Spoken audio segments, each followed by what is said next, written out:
as got to get used to that first button. But our presiding commissioner is out of town, and so I will be presiding this evening. Our first order of business is our invocation. And so I would ask everyone who can to please rise and stay risen for the Pledge of Allegiance. And I'd like to invite Pastor James Wesley to come forward from Jesus is the Rock Church. Pastor, good evening. Oh, I'm sorry. That's okay. Let us pray. Eternal God, our Father, we come, Lord, this evening to give you praise, give you honor, give you glory. Father, I lift each one of these members up to thee who will preside over those who will come in this place, stand behind this podium. Father, I ask that you will bless. We cannot go without you. Father, bless this county.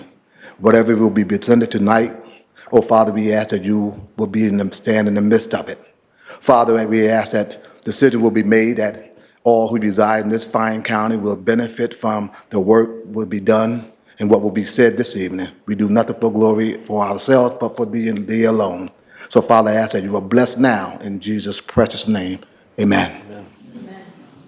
I pledge allegiance to the flag of the United States of America and to the republic for which it stands, one nation, under God, indivisible, with liberty and justice for all. Thank you very much, and thank you again, Pastor. All right, will the clerk please call the roll? Commissioner Nolte? Commissioner Withington? Here. Commissioner Lawson? Here. Commissioner Wagner? Here. Commissioner Carpenter? Here. Commissioner Thompson? Here. Commissioner Johnson? That brings us to our approval of the agenda. Is there a motion for approval? Commissioner Carpenter. Oh, did it get you?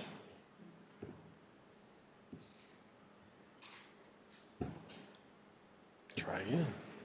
Thank you, Commissioner. I move that we approve the agenda as printed. Is there a second? I second. It's been moved and seconded to approve the agenda. Is there any discussion? Hearing no discussion, you are recognized to close. I close. Will the clerk call the roll? Commissioner Carpenter? Yes. Commissioner Thompson? Yes. Commissioner Withington? Yes. Commissioner Lawson? Yes. Commissioner Wagner? Yes. Motion passes 5-0.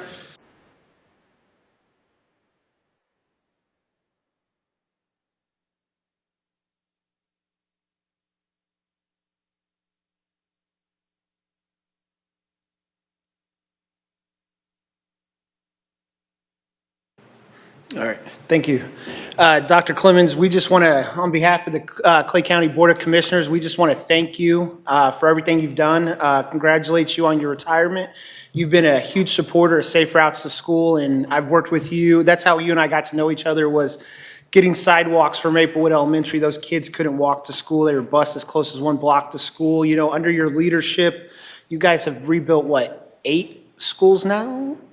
Something like, yeah, a whole bunch, right? I think that, you know, you created the new Early Education Center, also the Northland College and Career Center, and then, you know, I really like the feeder patterns. I hated not going to school with all the kids that I went to school with. So I think, you know, I just want to say thank you for everything you've done and your leadership, and I hope you enjoy your retirement. Is there anyone else who wishes to address Dr. Clemens? Sorry. Commissioner Carpenter. Thank you, Commissioner. I just want to completely agree with the remarks of Commissioner Withington. Thank you for your service to the Northland and the North Kansas City School District. I know Commissioner Withington and I are both proud graduates, and it's been a real pleasure to see your service to the community. And I would just add to all of those things, you know, the work and dedication it took to get the district through the COVID era, which obviously posed unique challenges, and I just think you should be very proud of your time here, and I thank you. All right. Well, you don't have to stand at the side. It looks like I'm putting you in a corner, like you were in school or something. I'm gonna make you say something, which I don't often get to do as superintendent. So, as you're heading over there, I just want to say, Dr. Clemens, I've had the opportunity to work with you in my past elected service for many years. I am a proud graduate of Oak Park. I just sent my son through Oak Park and dropped him off at Missouri S&T, and he would not have been prepared for that except by going through your district. And you also have, at least until December, my wonderful wife is one of your bosses, and I hear she really treats you easy because you're on the way out. But in all seriousness, you have been fantastic for the students of the North Kansas City School District, and I will miss you, and I know others will be as well. But before you totally break up, I'm going to let you say a few things and make sure that microphone is on for posterity. Thank you, commissioners. You guys, John, Scott, Jason, have all been longtime friends that have helped us through some very difficult situations, and sometimes we even found ourselves in difficult situations that we just had to get out of. And I've been very blessed to serve the 21,500 students in the North Kansas City School District and to work for really good people and a really good community that values public education. And people ask me often, are you counting down? How many board meetings? No, I'm not at all. I'm a little sad to leave, but you know when it's your time. Particularly what excites me is our future. The North Kansas City Schools is going to be so good, so dynamic. We barely scratched the surface of what we can do for kids. And with that, I'd like to introduce Dr. Rochelle Daniels, who will be our new superintendent January 1st. Thank you. Before you leave the stage, did we want to do a quick photo? Yes. So we'll take a quick break to do that photo. Megan's here, she's got the camera, so I know it's photo time. So come on up here and we'll stand right there. Here. Yeah, just right through there.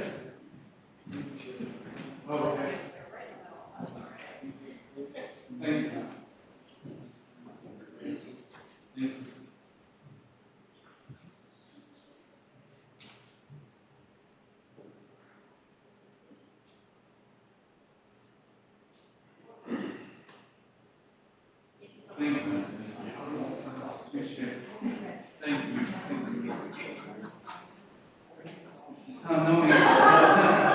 Thanks, Scott. Thank you. Thank you so much.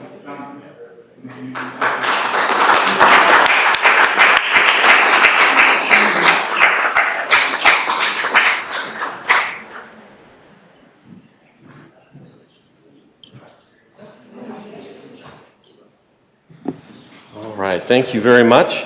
That takes us next to public comments. Are there any public comments? And if you came here for a specific item on the agenda, we'll get to you on that specific item. If there's anything general that anyone wants to address the commission on, this is their time. Seeing none, we will move on to the consent agenda. Administrator. The consent agenda allows the commission to act upon items considered to be routine and approved in one motion. These may include items that have been reviewed by the commission in a prior session. There will be no separate discussion unless a commissioner requests that an item be removed from the consent agenda and considered separately. There are two items on the consent agenda this evening.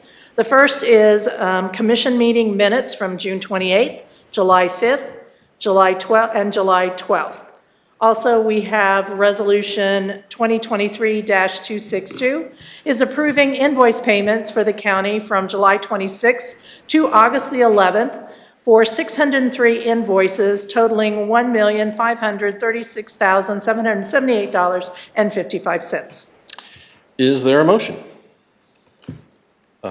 Commissioner Withington. I make a motion that we approve the consent agenda. Okay, is there a second? I second. Okay, it's been moved and seconded to accept tonight's consent agenda. Any discussion? Seeing none, Commissioner Withington, you are recognized to close. I close. Will the clerk call the roll? Commissioner Withington, Yes. Commissioner Carpenter, Yes. Commissioner Thompson, Yes. Commissioner Lawson, Yes. Commissioner Wagner. Aye. Motion passes 5-0. That takes us to our our regular agenda, and the first item on our regular agenda is 2023-271. Administrator.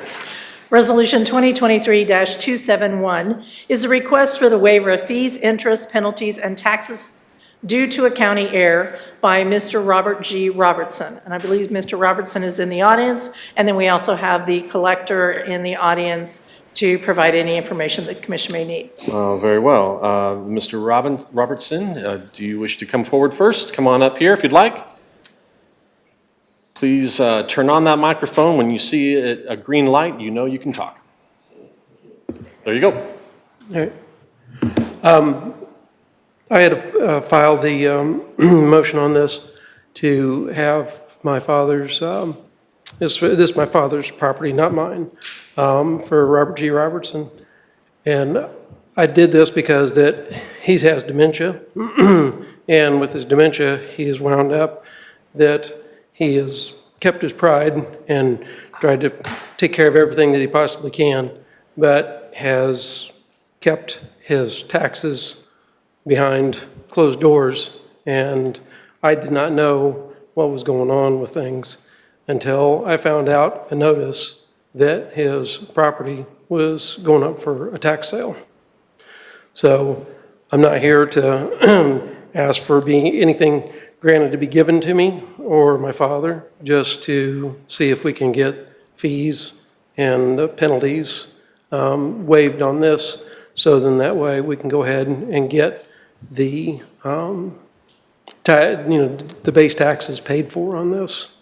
I don't think that there's any way, just because of the state statutes, that we can get a continuance on this for, 3 months to try to help out. Also, I mean, he's on a fixed income, and basically after we're done paying everything, we have about $200 left. Mm-hmm. Gotcha. Anything else? He's by himself. So, after, Mom passed away a little over a year ago, he lost, $800 a month in income there. So that didn't help anything either. So, it's just the whole fixed income thing. He has not an additional way to make any more money. He's 88 years old, and that's what it is. Gotcha. Thank you. Are there any questions from commissioners for Mr. Robertson? Commissioner Lawson. I have a question for our county councilor. Under those circumstances, which are kind of unique, is there anything legally that we can do to look at the possibility of removing? Well, I guess I would say that as I read the application, I would suggest that there is not even an allegation of an error or mistake by the county.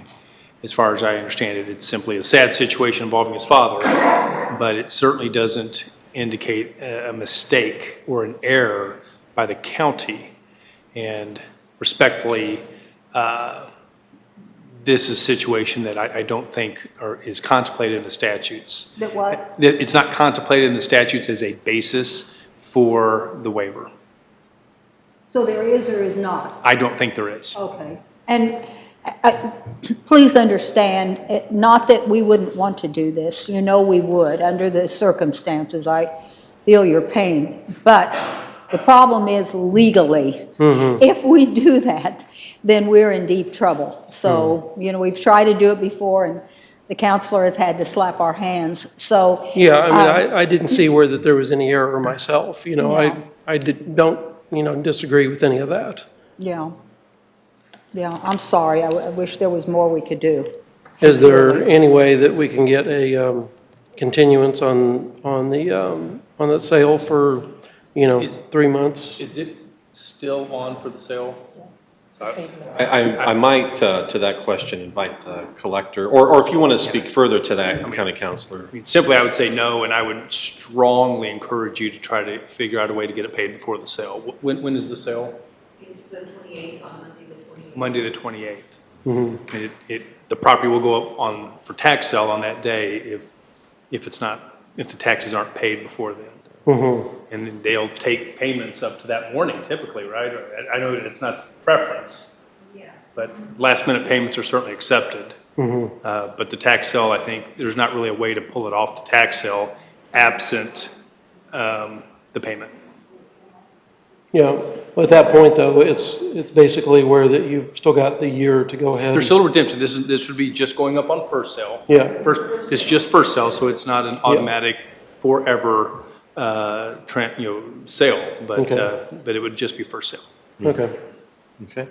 And I might, since our collector is very, very helpful, I might invite you to have that conversation with her to get into the specifics of how that works and what opportunity you may have to help save the property. And I don't know if there's anything further that counselor or collector that you would want to add to the discussion? Unless there's something else other questions that are here? Any further questions from Mr. Robertson? Okay, Mr. Robertson, thank you for joining us this evening. Thank you for your time. Absolutely. It is at this point then I will look for a motion, if there is one. Commissioner Carpenter. Commissioner, I move that. Oh, sorry. Yeah. There you go. Thank you. Thank you, Commissioner. I move that we approve 2023-271 with the box marked denied. Okay, any further discussion? Hearing no further discussion, you're recognized to close. I close. Will the clerk call the roll? Commissioner Carpenter? Yes. Commissioner Thompson? Yes. Commissioner Withington? Yes. Commissioner Lawson? Yes. Commissioner Wagner? Yes. Motion passes 5-0. Thank you. And I do hope that there might be some further conversation to help you in this situation. We're all sorry that you're in that situation. Moving on to our agenda, 2023-269. Administrator.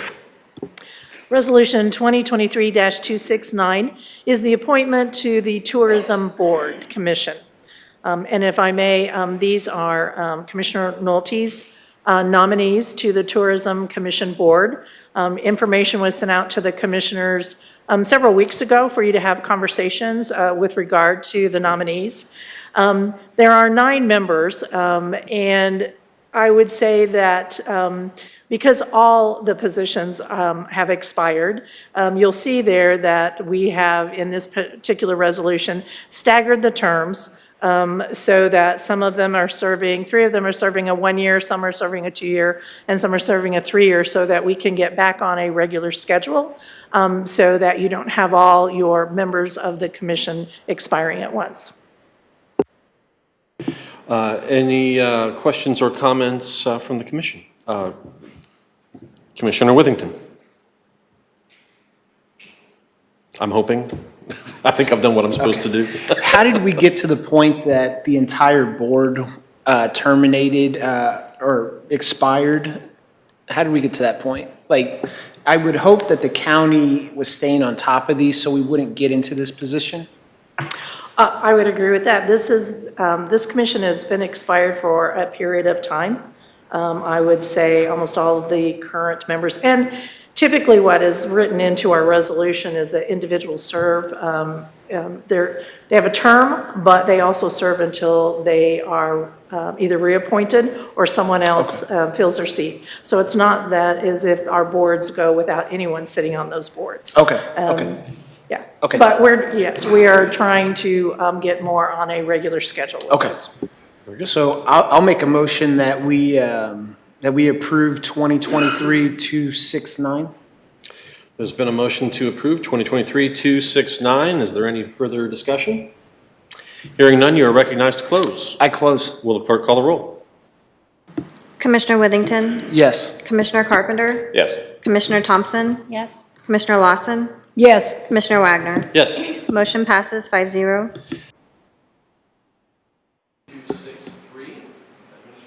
Resolution 2023-263 is a consideration approving invoice payments for the Clay County Prosecutor's Office from July 26th to August the 11th for 12 invoices totaling $6,907.81. Are there any questions or comments on this ordinance? Hearing none, is there a motion? Commissioner Withington. I'll make a motion that we approve 2023-260. There's a motion to accept 2023-263. Is there any further discussion? Hearing none, you are recognized to close. Will the clerk call the roll? Commissioner Withington, Yes. Commissioner Carpenter, Yes. Commissioner Thompson, I recuse myself. Commissioner Lawson, Yes. Commissioner Wagner. Yes. Motion passes 4 in favor, 1 recusal.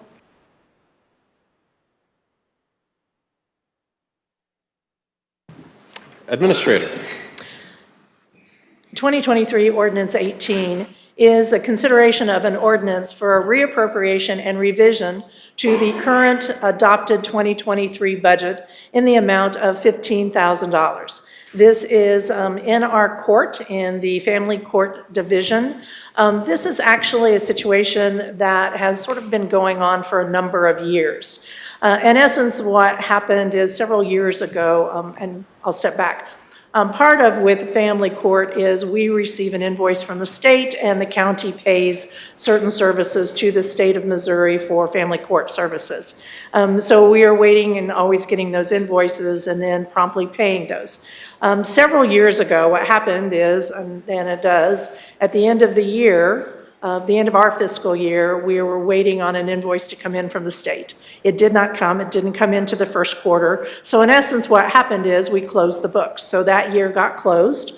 Then, lo and behold, we get the invoice from the state. So in essence, we didn't increase the budget for the court that year. And so they've sort of been kicking the can down the road. They've been paying invoices as they come in, but at the end of the year, then we kind of push it off to the next year to make sure we stay within budget.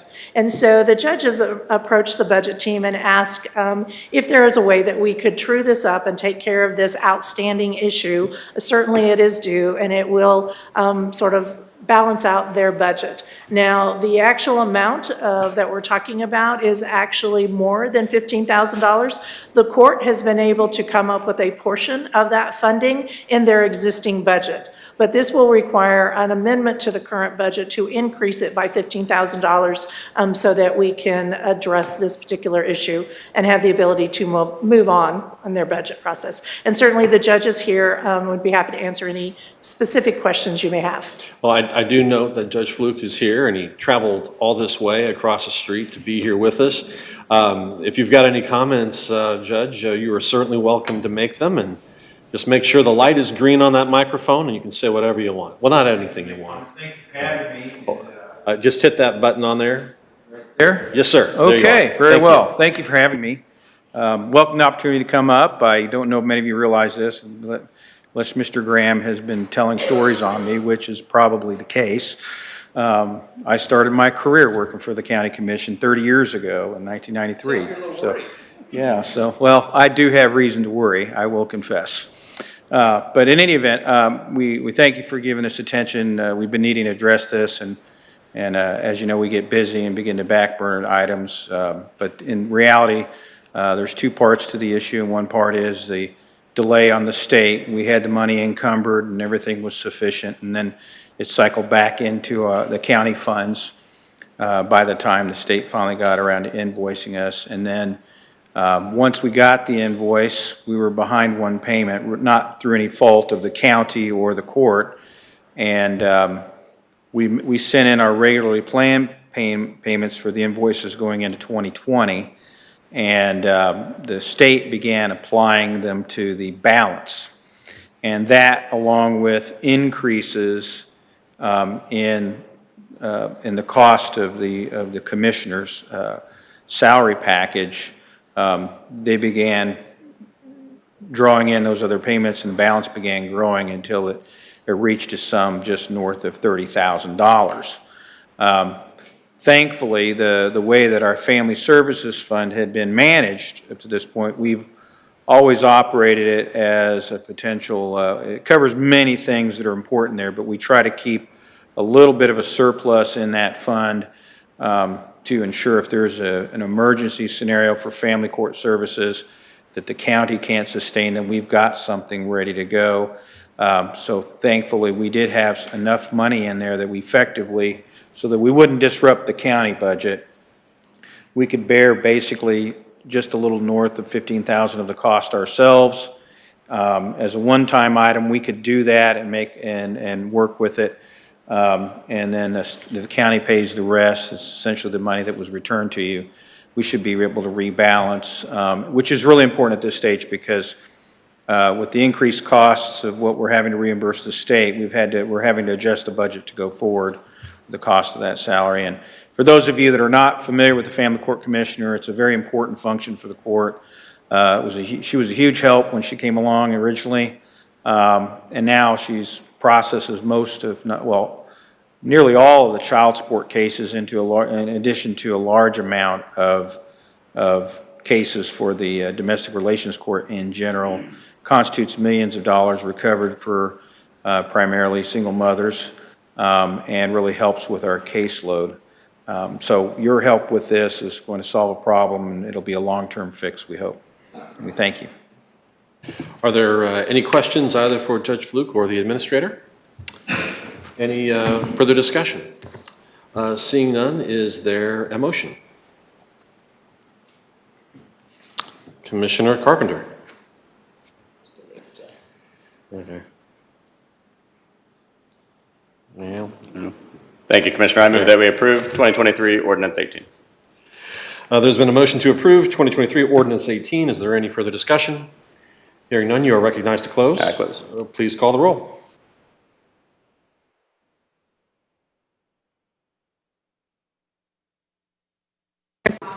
Yes. Commissioner Withington? Yes. Commissioner Lawson? Yes. Commissioner Wagner? Aye.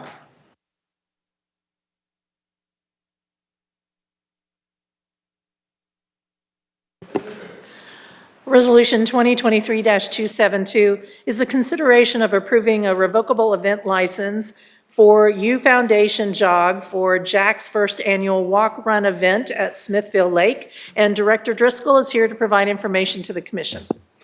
Good evening, Mike Driscoll, Parks Director. This is a request for approval and a signature for a new event for us called Jog for Jacks, a charitable event for the 4U Foundation, which strives to provide funds for bereaved mothers in need. They wish to use the Little Platte North Trail and Trailhead for their event. Very few considerations. Get there early, of course, for setup. The race and walk will be from like 7 to 9 a.m.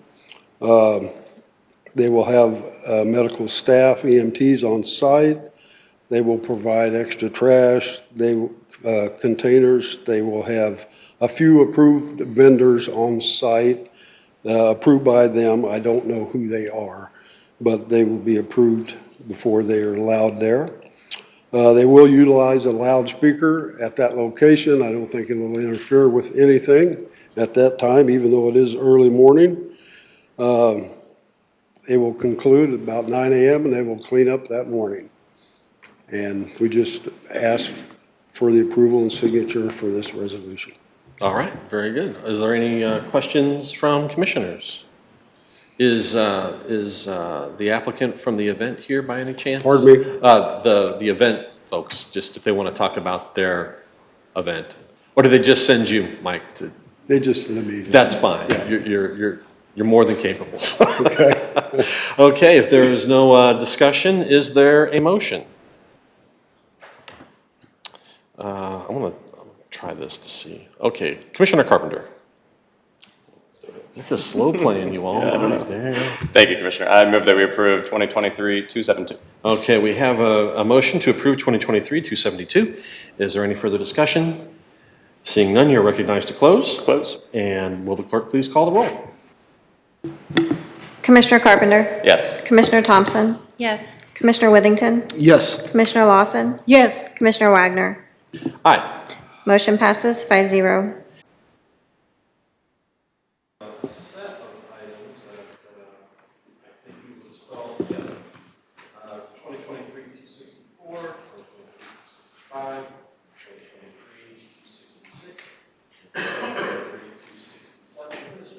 Yes, these are all companion resolutions.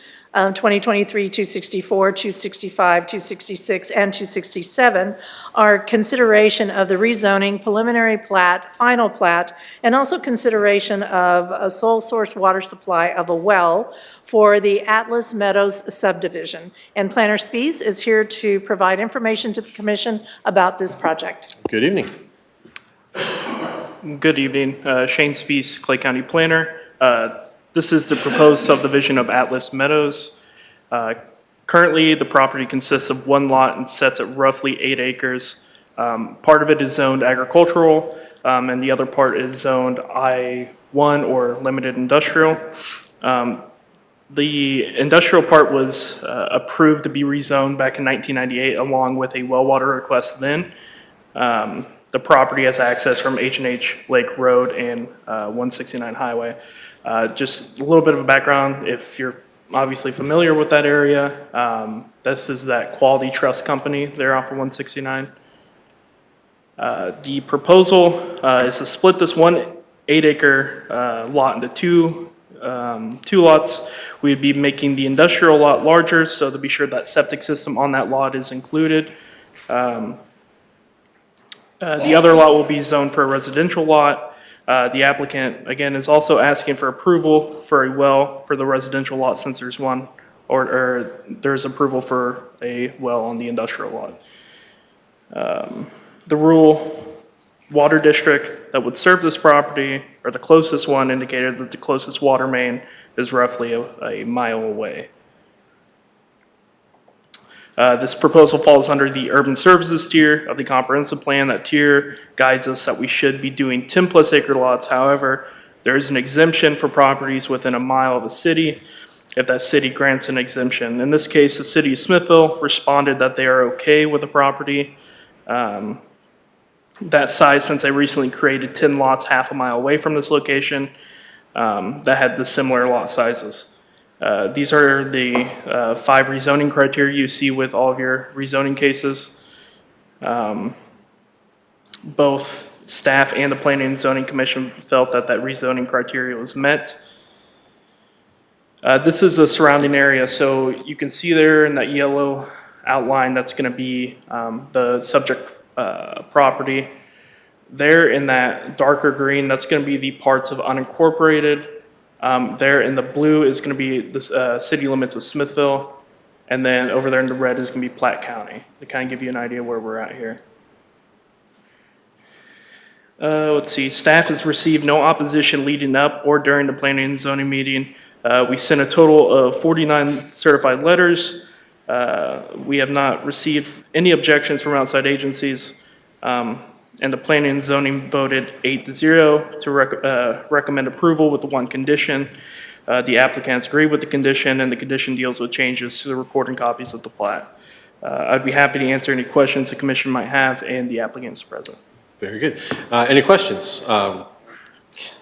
Commissioner Withington. It says no obligation, or no objections from outside agencies. Does that also include residents? No resident complaint has objected? Correct. Okay. We haven't had any opposition to this case leading up or during the planning and zoning meeting. Okay, thank you. Yep. Okay. Commissioner Lawson. Yeah, thank you. The only question I had, are they planning on down the road maybe hooking up to city water or county water? Yeah, so we actually have a document that we have notarized and signed by the applicant that indicates if municipal level or county level services for water comes available within that area, they have to hook up to that within those 90 days of, that's at least how the Okay, thank you. yeah. Okay. Any further questions? If not, I'm sorry, was the applicant here? I don't. Yeah, yes, the applicant is present. Would the applicant care to make any comments? Or if not, you don't have to sell past the sale either, that's fine too, but you're welcome to if you'd like. Please feel free.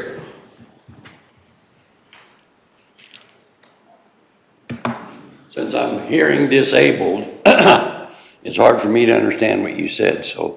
Would you like to say anything to the commission regarding your request? No, all I want to do is thank you for doing this. All right, fair enough. Thank you, sir. Appreciate that.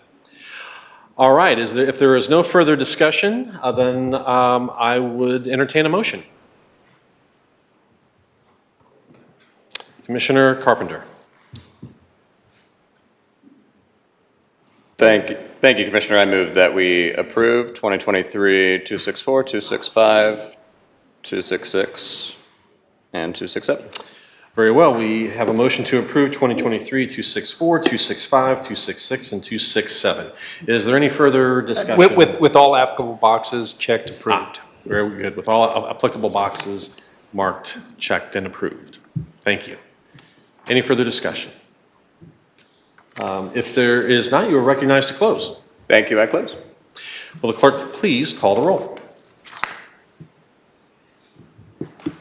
Commissioner Carpenter? Yes. Commissioner Thompson? Commissioner Thompson? Yes. Oh, sorry. Commissioner Withington? Yes. Commissioner Lawson? Yes. Commissioner Wagner? Motion passes 5-0. Thank you. That brings us to the final item on our regular agenda, which is 2023-268. I imagine there's a lot of folks who have come here tonight to speak on this subject, so we will, just so you know how we'll handle it, we will let the staff do the report.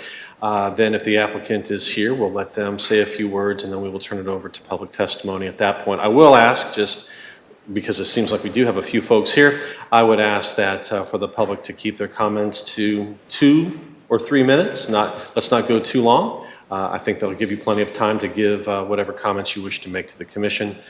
With that, Administrator. Resolution 2023-268 is a consideration of a conditional use permit for the Kearney East Cell Tower, and Director Jones is here to provide information to the commission. Good evening. Kip Jones, Planning Director. So this is a request for a conditional use permit for a cell tower. You can see the property highlighted in blue. It's approximately 10.5 acres, zoned agricultural. It has a house and an accessory building currently on it, and it has access off of 140th Street, and Jesse James Farm Road is just to the west. It is within a mile of the city of Kearney. Staff did reach out to the city of Kearney for comments. Those comments came back basically that they did not have comments other than they were aware that cell towers were looking for a location in this area. The proposal, again, there's the subject parcel, is to request a 135-foot tower. That includes a 5-foot lightning rod. The tower would have to meet the updated setback requirements, the fencing and lock gate requirement, landscaping, and then an impact study was submitted by the applicant that was included in the transmittal that was sent to the commission. Along with, the county had a third-party appraisal firm review that impact study that was submitted. That was also included in the packet sent to the county commission. Here is the site plan supplied by the applicant. The area in red that just appeared on the screen is the approximate location of the cell tower. The next red rectangle is the house that's on the subject property. And then just to the west, that is the closest residence that is not on the subject property. The cell tower would be required to be 1.5 times the height of the tower to any property line, 3 times the height of the tower to any residence that's not on the subject parcel, and 100% of the height of the tower to any residence on the subject parcel.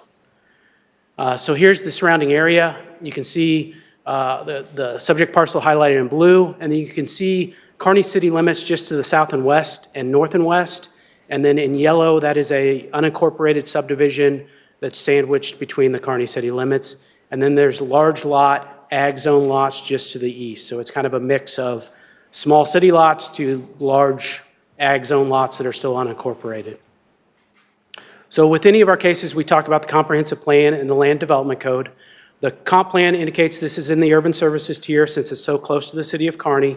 And the land development code gives us 6 criteria that all conditional use permits must meet. Now, the burden of proof is on the applicant to show that they meet all of these criteria. However, with cell towers, they are unique because there's also state statutes that say the county can't deny it for certain reasons, and we'll talk about those in a minute. But these were included in your packet as well. So we have received opposition to this case leading up to and during the Planning and Zoning Commission meeting. We followed our normal process, which is publishing in the newspaper, posting a sign, and we sent 24 certified letters. Now, you'll probably remember the county updated our land development code in relation to cell towers in 2022. So this property probably looks familiar as well because they, AT&T applied for a cell tower last year at this location. It was a 155-foot tower, and that tower was denied by the county commission. It was in July of last year.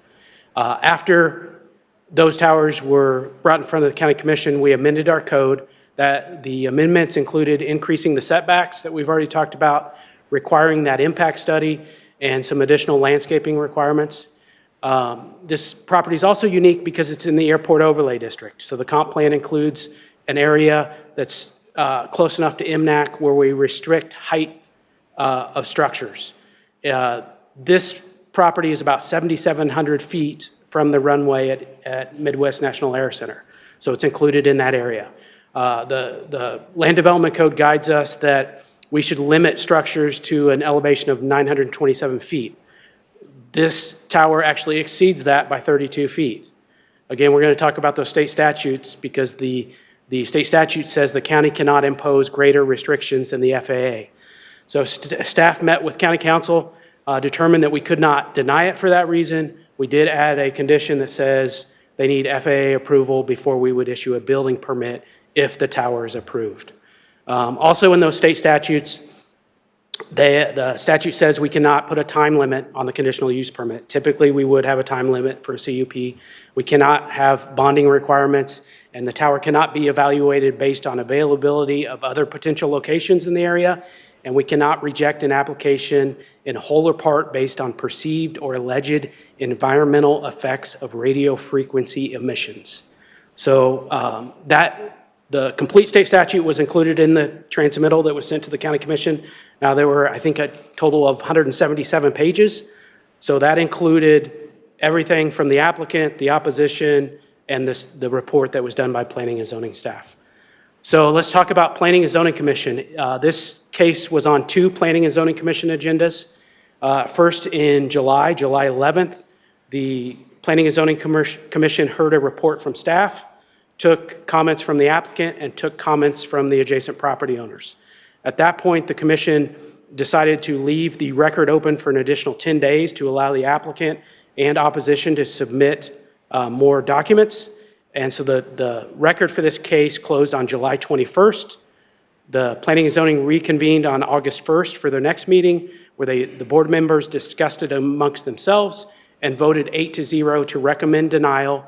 And we'll go back to those criteria. The reason for denial mentioned by the Planning and Zoning Commission was the failure of the applicant to show that property values in the area would not be affected.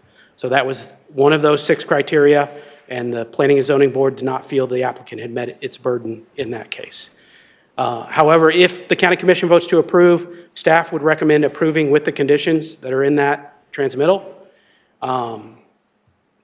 Here again are those criteria. Some of those criteria contradict with the state statutes. So there's only certain criteria that can be, the county can choose to deny an application for. I would be happy to answer any questions the commission has. The applicant has a presentation, and I believe we have some adjacent property owners that would like to speak about this subject as well. Very good. Any questions for Mr. Jones? Seeing none, then, I'm sorry. I think you're on. Go for it. Thank you, Commissioner. The Planning and Zoning Commission's reason for denial is a permitted reason under state statute. Yes, sir. Thank you. Commissioner Withington. Maybe our county counselor can weigh in on this, but you're saying that the FAA has set a height requirement or height limit, correct? And this exceeds that, but state law is saying we can't take that into consideration? Is that? So the county code sets that height restriction. We have an airport overlay district, but the state statute says the county cannot impose greater regulations than the FAA. So that's why we put that condition to require the FAA approval, and we would not give out a building permit for the tower if this is approved before we got that approval from FAA. And we have not talked, or they have not talked to the FAA yet? They typically don't ask for that FAA approval until after they get approved by the county. Okay, and is the applicant here? Have they shown anything? I'm leaning towards voting no. I haven't seen any proof that this won't negatively impact home values. And you said they have not proven that this will, or what did you say about that? You said that they did not prove that this won't impact home values, correct? So that's what the Planning and Zoning Commission, the reason they voted to deny was they didn't believe the applicant had shown that this tower wouldn't lower property values in that area. Okay, and I agree with that assessment, so I'll let others talk, but I agree with that, and I'm gonna vote no because of that, so. Okay, thank you, Commissioner Withington. Any other questions of Mr. Jones from commissioners? If not, as the applicant comes forward to prepare their presentation, since we kind of talked about some of these legal issues, County Councilor, I don't know if there's anything that you would like to add to what Mr. Jones had to say? I'll just kind of reiterate a little bit of what Mr. Jones said. In 2013, the Missouri legislature passed the, get it right, correct here, the Uniform Wireless Communications Infrastructure Deployment Act. And the policy behind that was to have a uniform approach across the state to these kinds of applications and to these facilities, these towers, and to prohibit small jurisdictions from coming up with reasons just not to have them, because the larger public policy is that these are important to the state. And in doing so, the legislature did remove many kind of considerations that local governments would typically rely on in considering an application. So many of those things are limited, such as anything involving a business decision. I think that was discussed. It's just simply not appropriate for us to discuss, is this really needed? Is this the best location? Which are typically things we would discuss. There are, of course, things that are appropriate, such as the basis that planning and zoning use, but of course, that evidence is still something that can be submitted tonight. And we certainly would encourage the commission to listen to any evidence presented in making their decision. Okay, thank you very much. I see our applicant is at the podium, so please introduce yourself and provide your presentation. Thank you. My name's Jack Scheidt with Network Real Estate. I'm representing AT&T.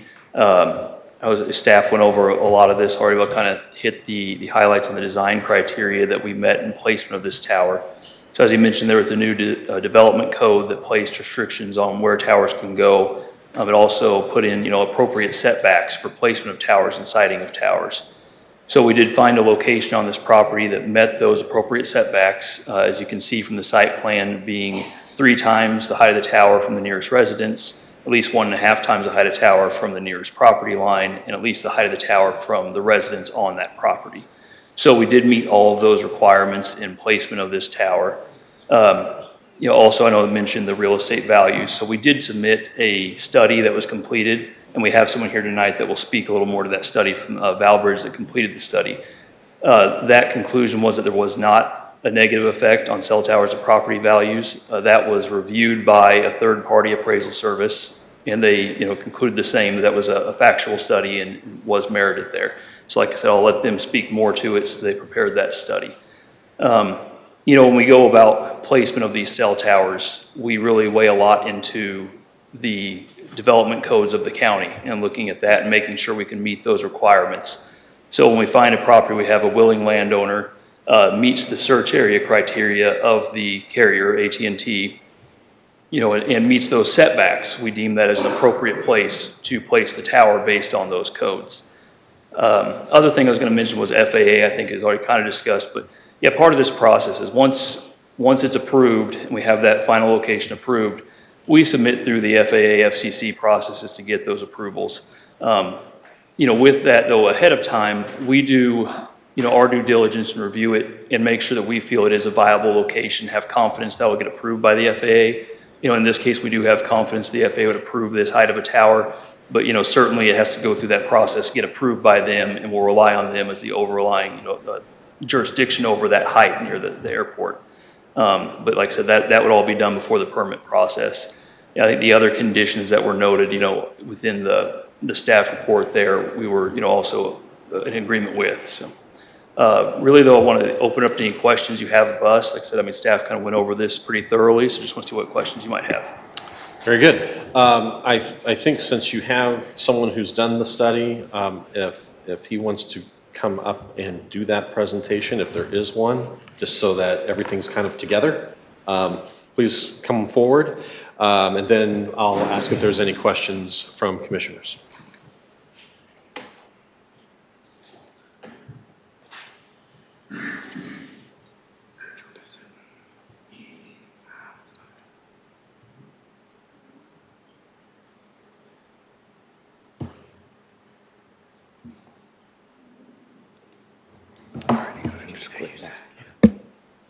Good evening. Hi, my name is Hunter Morehouse. I'm with Valbridge Property Advisors. I'm representing Andrew Baker, who's the one that actually did the report. And it's a cell phone tower value impact study.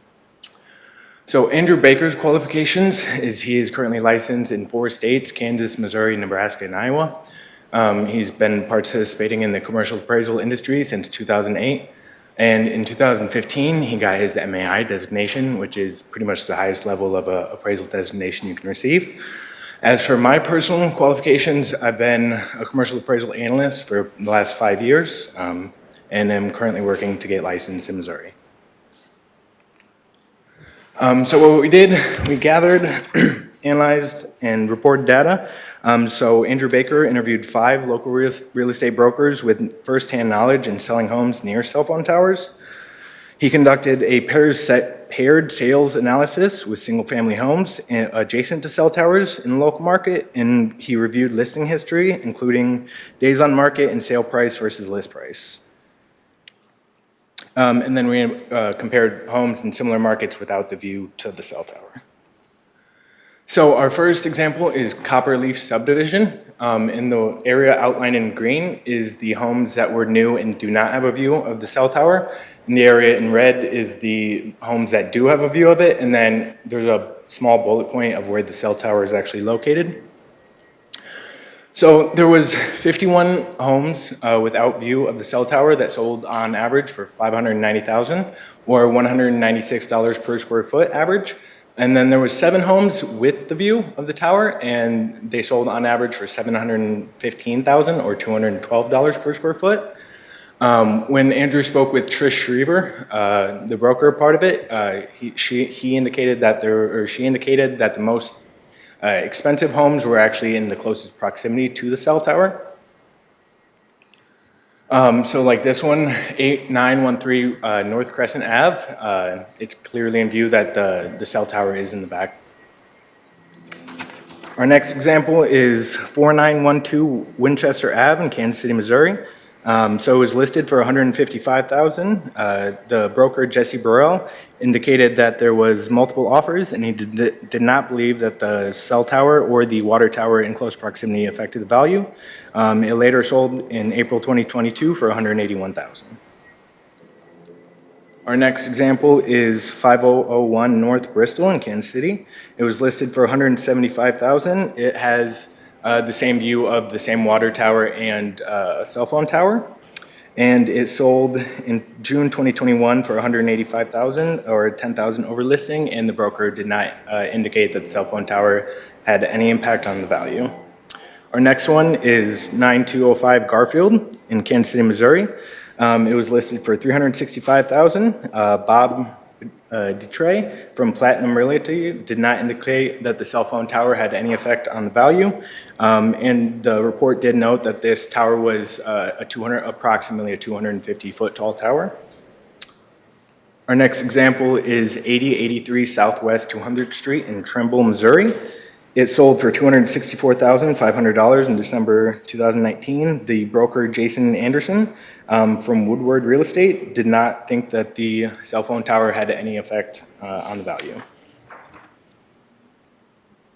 So in conclusion, we interviewed 5 brokers in the local market and asked their opinion, and then we also did a paired sales analysis showing homes with the view of the cell tower and then similar homes without the view of the cell tower in the same market, and showed that there was no difference in value. Okay, thank you. Any questions from commissioners? It just Oh, there it is. Okay, you're on. Okay. Commissioner Lawson. Yeah, I appreciate the input, but the majority of those houses that you had were in-town houses, right? Mm-hmm. I think there was one out in Trimble that was not what we would call in the city, but the majority of them were in like subdivisions or whatever. This property where this is going to sit, if I'm looking at that right, is that 138 acres that it's more rural than the residential? Yeah. Okay, but you know, even with what you're saying, and I appreciate it, in some instances, if you're going to move out, and what I look for when I moved out was, you know, that clear, beautiful view. You didn't want to see a tower or big power lines coming across or whatever it might be. So the fact that you can substantiate, yes, these homes sold, yes, there was a tower, I don't know that can 100% say in a rural environment, it may work the same way. You know, I'd like to see maybe 10 houses that sold out in the country that sat on 15 plus acres that had the tower and how it impacted those homes. I think that would be more applicable to the situation that we're in here. From my understanding, we just kind of had to work with the data that's available. So we looked for the most recent sales of homes in close proximity to cell phone towers. So that actually really narrows down kind of the opportunities that we can use. So we always want to use the most recent sales in the market. So when he did his search, he kind of looked for cell phone towers and then sales in close proximity to that. So likely sales of similar rural homes in close proximity to cell phone towers, there just wasn't as many frequent sales that we could use in our analysis. No. Thank you. Thank you, Commissioner Lawson. Commissioner Thompson. Thank you. Oh, I want to thank you guys for coming up. Are you the same gentleman who came up and spoke with us last year? No. No, I didn't think so. I'm So quite I just want nervous. to make It's my sure. first time. So. I will ask, the presentation that you guys gave us seemed eerily familiar. I remember seeing this exact presentation last year when this came about. Do you guys go up and update this before you bring it back? Do we have any We did not do an updated updated report. The report is still dated as of December 1st, 2022. Okay. I just want to make sure if there was any new information, because it seemed to be the same stuff from last year. And that might be why some of the sales are slightly more dated and not completely as new as they could be. Just want to make sure. Thank you so much. Okay, thank you, Commissioner. Commissioner Withington. Yeah, I was going to ask the same question because you said some of these sales were in 2021. I know that some of those houses have sold over the last 2 years, so it seems like your data is out of date. But maybe this is a question for Kip. How close is the nearest home to this cell tower? So it's roughly, it would have to be 405, at least 405 feet, but it's going to be right at that distance. Okay, because I asked because the National Association of Realtors disagrees with with what you just presented. They say that homes close to a cell tower sell for a discount of up to 7.6%. So it seems like your data is out of date. Again, I'm going to vote no. I have not seen any clear evidence that this cell tower won't negatively impact the home values around this proposed site. So I would like to see next time you guys come with some more up-to-date data. Okay. Thank you, Commissioner Withington. Commissioner Carpenter. Thank you, Commissioner. I actually would love to chat with Jack for a minute if I could.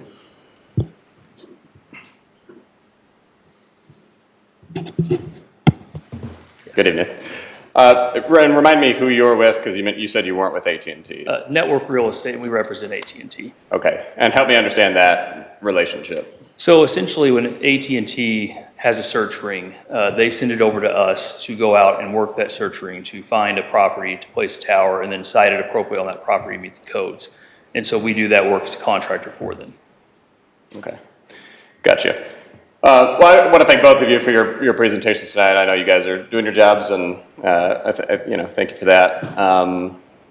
I'll just express to you, and I guess you could pass it along to our friends over at AT&T, my disappointment with these proceedings here.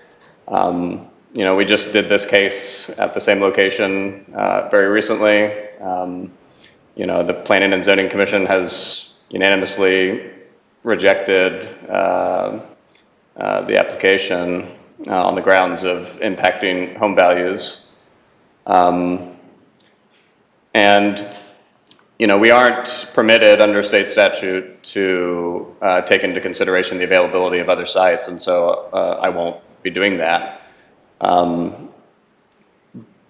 it is simultaneously the case that home values being impacted and the question around that is permissible. And one of the ways to avoid having that be a factor against allowing the cell tower would be to find a location that would not adversely impact home values. We know immediately to the east of this location, there appears to be a large agricultural land that perhaps would avoid impacting home values, which is a thing we are allowed to consider. I too am pretty unconvinced by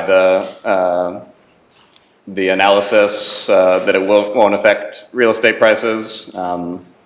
Big fan of studies. This particular study doesn't. It makes a lot of assumptions and to me has a lot of logical shortcomings. And so, yeah, I guess I'm disappointed in terms of having to put all these folks through this process again, not to mention staff time, et cetera, especially when not much has changed from last time, it would seem to me. So, yeah, I guess those are my concerns. Do hope that gets relayed to AT&T, but certainly would invite if you have any response to that you'd like to make at this time. I think the only thing I'd say is I'll reiterate that when we're citing these, we look for property owners willing, and then we also look at a property that we can meet the design criteria. And so we look at that with those setbacks, we view it as that's what the county is deeming appropriate for distances from the property line from nearby residents to place that tower. And we've met that with this design. And then regarding the study, the only thing I would add to it, that study did go through the third-party appraisal service review per the county codes, and they came to the conclusion that it was a factual study, and they did not see any faults with it. So I think that that should be taken into consideration. Understood. Thank you. Very good. Any further, Commissioner Withington?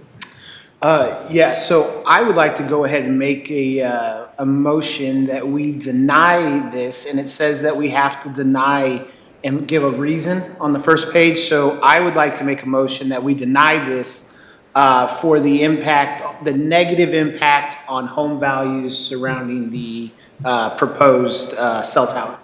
Very good.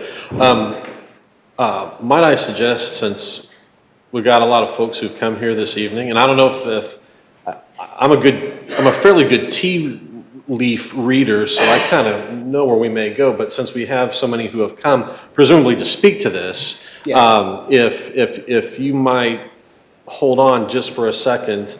Yeah, I'll make my motion after they talk. Very well, very well. Is there anything further for the applicant? If not, thank you. Thank you very much. We'll open it up to those who wish to also speak. Again, there's no real magic to this, so I might just ask for a few of you to line up behind the podium there. I might ask, because there is a number of folks here this evening, that if you could keep your comments to a couple of minutes. And I do not have a buzzer or anything like that, so if you will just use the honor system to kind of say your piece in those couple of minutes, I would appreciate that. And I'll invite anyone who wishes to speak. Please give us your name, who you are, where you're from, if you've got an address you wish to share, or tell us how far away you are from this subject property, so we have an idea of who you are and who you represent. That would be great. I invite anyone who wishes to speak to come forward. Good evening. Evening. Carl Chesser, 14217 Jesse James Farm Road. My family's located just north of the tower location. We worked with local community members to provide the memo of opposition, which is a joint document that you have in your packet. As part of that, there was 12 other listings of specific landowners that gave their response of opposition against this tower. I'll keep it very brief because it's a large packet. It was a 4-point packet that very similar points we shared before with this commission. The big one around this was point 1, which focuses on the LDC and comprehensive plan violations as part of this. All of it pretty much focuses on the specifics around the violation of negative impact to home values. The things I'd like to just highlight in a few minutes. One was around how in this application, this is a large tower that's uniquely positioned against very, very close proximity to other properties. So if you look on that, all these properties are directly adjoining to that location, meaning this is their backyard. And so when we looked at all the other things from feedback of where is this relative to other properties and example studies, none of them compared to what this location was. This is literally the backyard of everyone else, both to the west and to the north is their backyard of this location. In that packet, there was several exhibits. Exhibit A was from the a tenant within the airport with their opposition to this. But Exhibit B is that specific one of all those that we requested again to get information from that are against opposition. Also, when we did that, no one found that AT&T ever reapplied to ask about alternative locations of where they're at. So it seemed like they were focused again on this location, which had the highest impact to property values. In that, the LDC updates in 2022 included photo simulations. The applicant only provided one, which is that of the property owner. So we felt like this was a good highlight of how much impact there is, but this is just the property owner's location. Everyone of that whose adjoining property was omitted, which would have a pretty large impact. It would be their backyard view. That would include to the east on Thomas's, Jones, Tevibaugh, and Ross to the west, and to the north on the Angels. The other part of this is the appraisal report, which we challenge that it's not accurate at all. Most of it because of the last 15 years of studies, many of which of Bond and Hugh, Bond and Beamish, Bond and Wang, all contradict what the points are being concluded of how this could be negatively impacted it. We included an exhibit within there which highlights real estate appraisers real estate brokers who looked at this specific property. So we didn't generalize this, they looked at the very property. So we had Julie Harmon with 20 years of experience. She said it'd be at least 10% of value be impacted, especially in addition to the homes next to the service road that's also have to be in placement. And also Chip Glennon with 35 years of experience. He served as the president of the Kearney Economic Development Council. He noted about 20 to 25% of impact, mostly because of how longer the homes would be for sale as a result of that. And so all I really want to do is conclude is to share that also in the Exhibit D shows the coverage map of location, how it contradicts some of the evidence and stuff that was provided by the applicant. So we thought this application did not suffice at all of sharing any substantial information to help prove that this would not, this is needed, but more or less it contradicted what they included. And so I'd like just to conclude that the Exhibit B and C are considered substantial evidence of how this impacts property values, both from the real estate broker's assessments of those specific properties and all the detailed accounts of all the property owners in that area who looked at this. And so I just really thank this commission for all your service. We're grateful for how you voted before in support of the county because we found this to be a violation of the LDC. And we thank you, and again, we request that you deny this application. Thank you. Very good. Thank you very much. Is there anyone else who wishes to speak to this issue? Yes, ma'am. And I'm Courtney. I'm a neighbor to Curtis Ross. So I just wanted to mention why he wasn't here tonight. he would be closest to the cell phone tower. And you guys might remember Curtis last year. He's got stage 4 cancer this year, so he can't be here. He does need to sell his house soon because his wife can't maintain that yard. So I wish you'd ask yourself, would I pay the same amount for this house knowing there's a cell phone tower going behind it as I would have paid for that a few months ago? And I know I wouldn't. So thank you again for standing up for us last year. Really appreciate it. Please stand up for us again. Thank you. Thank you very much. And there was a lady in the back. Come on up. Good evening. Hi, Jennifer Julian, 13901 Jesse James Farm Road. I would like to show this picture and prove how the comps are nowhere near our property. This is a 10.5 acre lot. And if you take this with the same density as the comps that were provided, there would be 42 homes on that lot.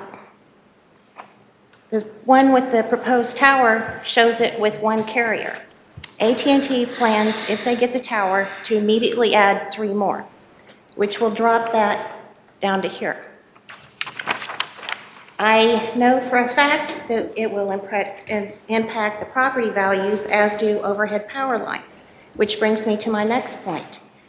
Last month, there was a plane that took off from the airport that we've been discussing. He headed north. If he would have headed west, what would have happened?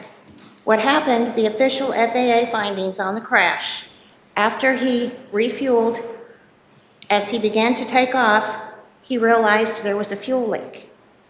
As he couldn't get power, he came down to the level, hooked a power line. The power line in that area is 15.5 feet off the ground. At that point, the plane burst into flames and crashed into a field. What if he would have gone west? It's 7,700 feet from the airport runway, and I am gravely concerned. As a matter of fact, this morning, I came running out of my house. I thought a plane was crashing on my property. It was a crop duster, but as his wings coming over the top of my trees, barely clearing my trees, I thought, good Lord, if there's a cell tower, there's going to be another fatality. And I too would like to thank you for your vote last year, and I'd appreciate a vote in our favor again. Thank you. Very good. Thank you very much. Is there anyone else who wishes to speak on 2023-268? Going once, twice. All right. Well, thank you, all of you who have come here this evening. Mr. Jones, looked like you were about to get up. You said your piece as well, is what I take from that. Okay, very well. Then we'll bring it back to the commission. I know we have Commissioner Withington, who is prepared to make a motion. Before I get back to that, I want to see if there's any other discussion, questions, anything else from other commissioners. Hearing none, then I will recognize Commissioner Withington again. All right. I would like to make a motion that we deny 2023-268, and the reason is the applicant failed to meet the burden to demonstrate the proposed use will not cause substantial injury to the value of other properties within the vicinity of the tower. Very well. Is there any discussion or comment to that motion? Hearing none, you are recognized to close. I close. Will the clerk call the roll?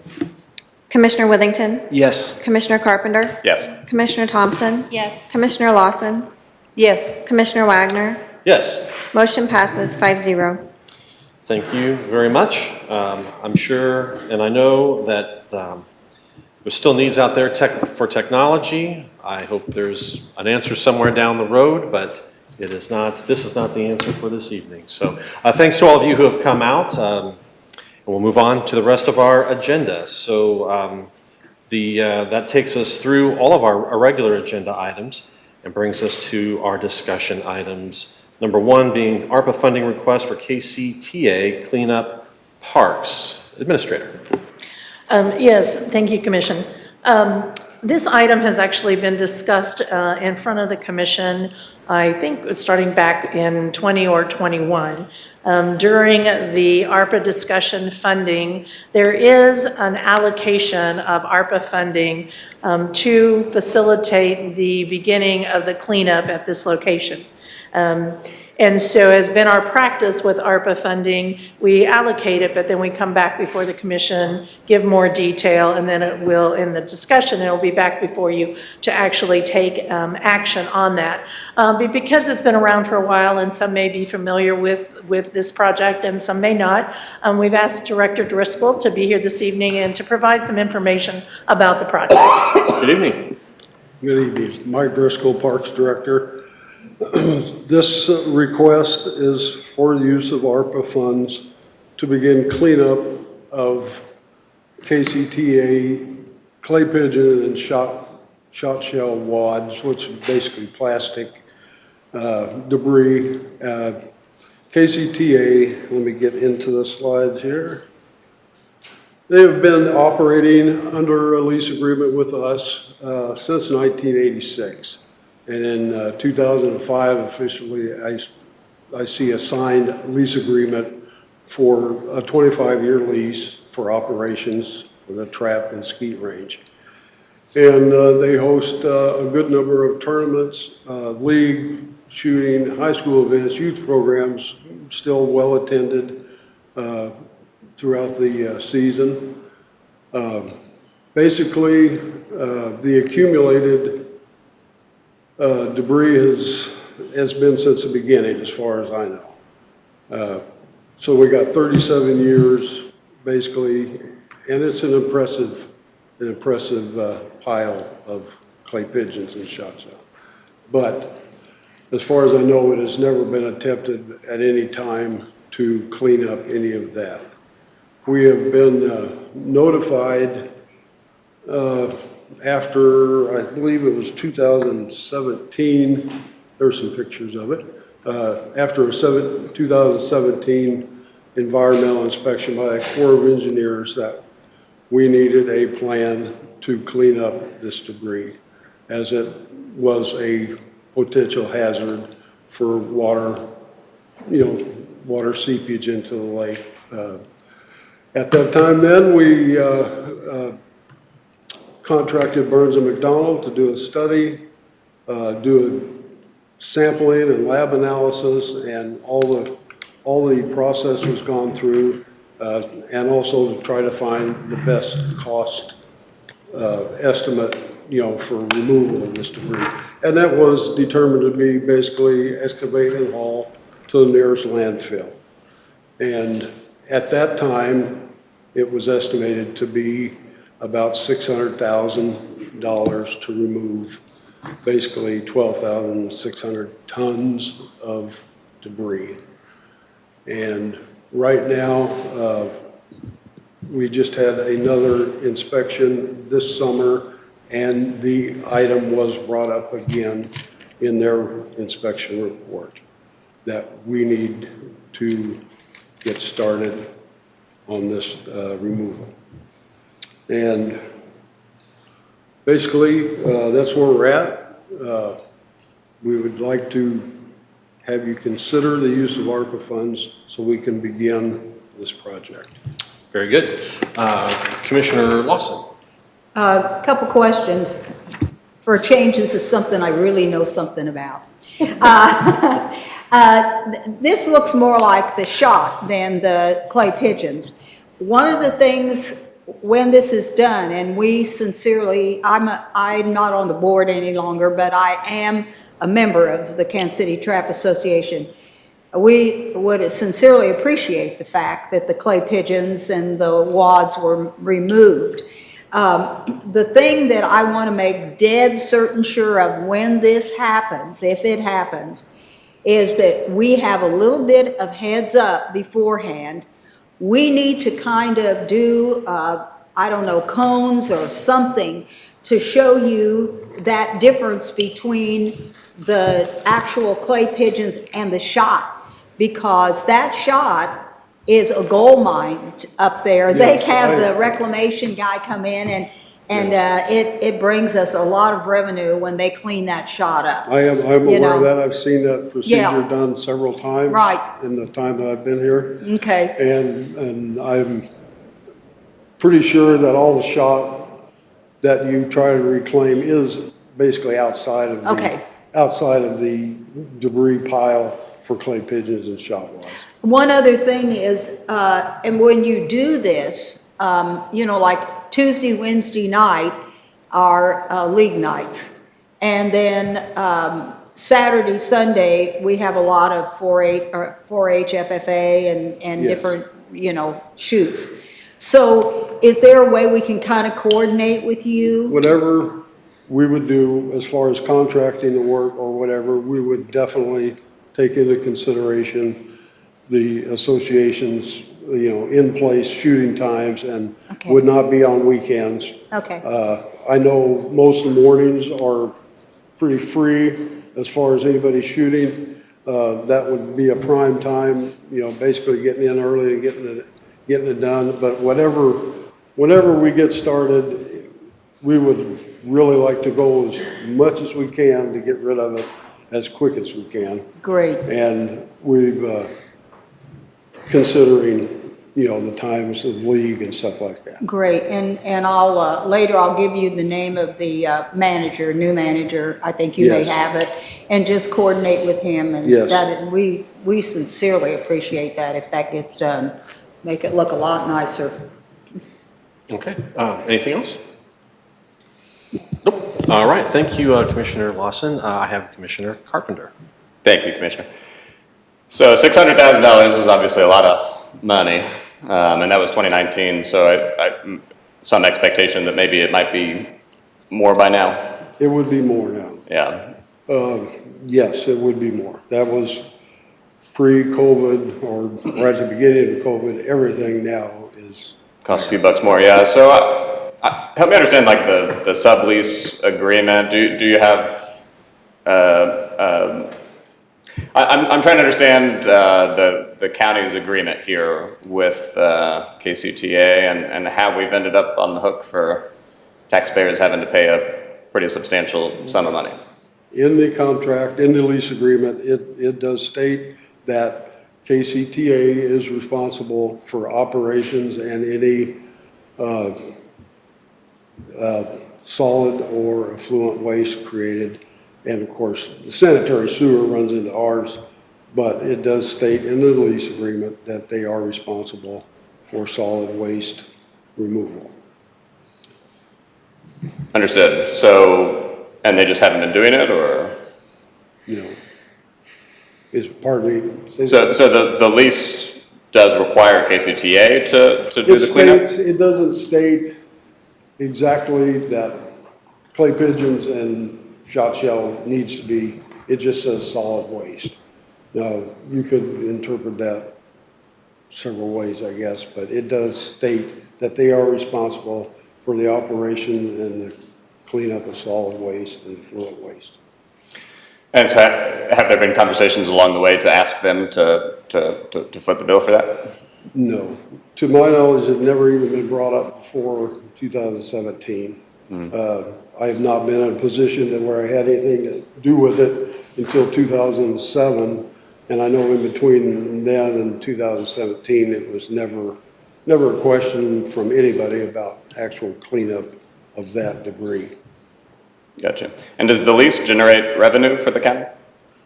Like, do we charge money as part of the lease? That part of the lease? Does the county charge money to KCTA as part of the lease? Is it a revenue generating Yes. lease? Okay. And any sense of how much revenue we're talking? I'm just trying to understand how we've ended up in a situation where we've got a really big Right. bill, and I'm wondering what the extent of the hole is here as a result of this lease. Their contract lease the payment is what you're asking? What do we receive? Yes. Thank you. Exact amount this year, I don't have written down. Originally the contract stated.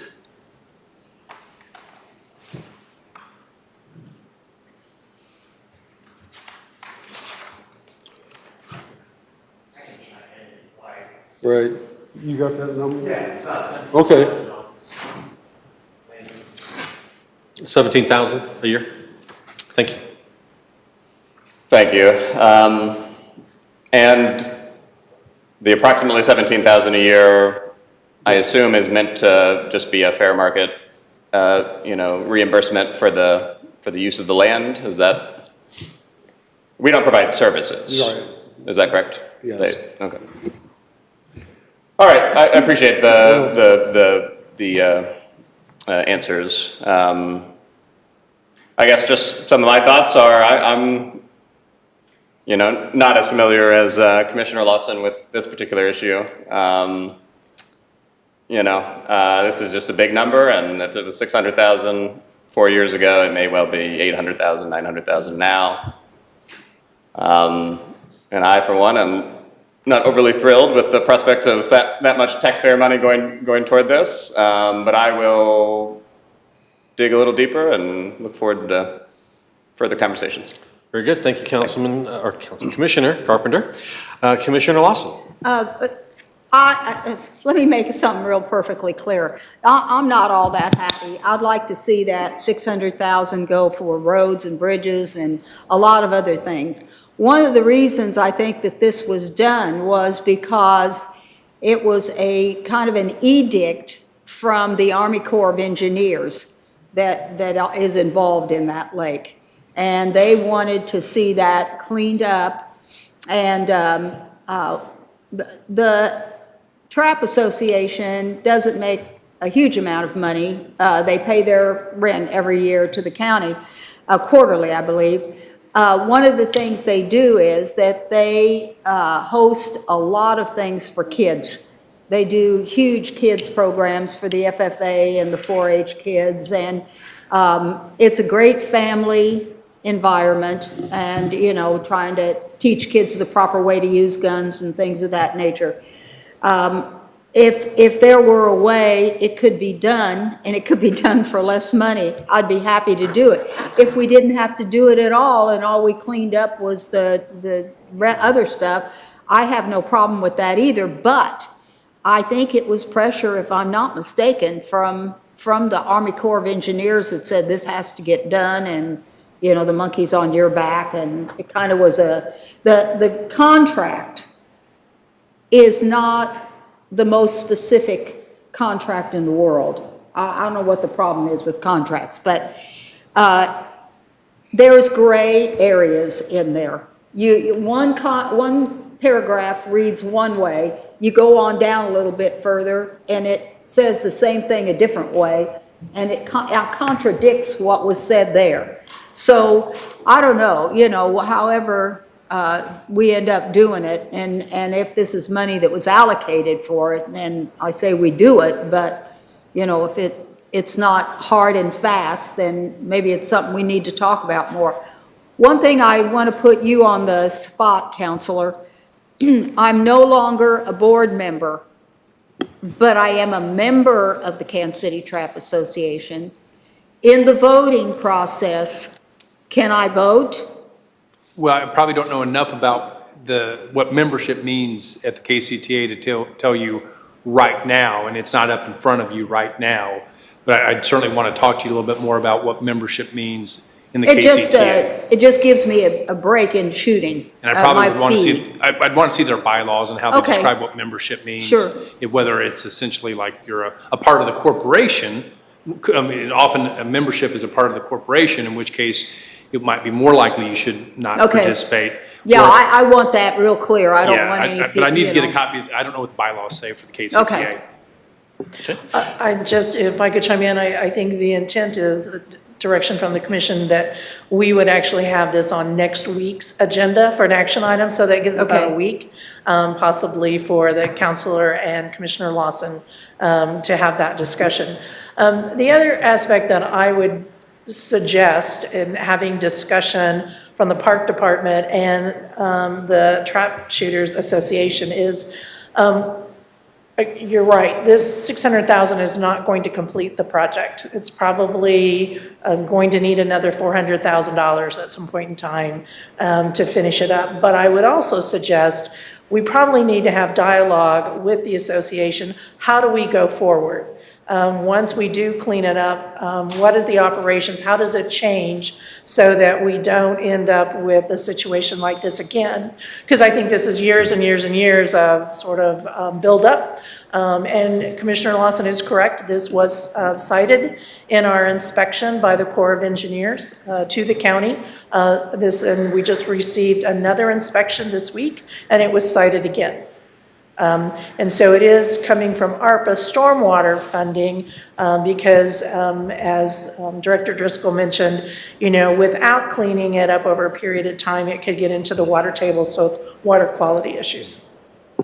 So I've got 3 questions which could either be answered today, or if the intention is to bring it next week, you can answer it then. And then Commissioner Withington has a question as well.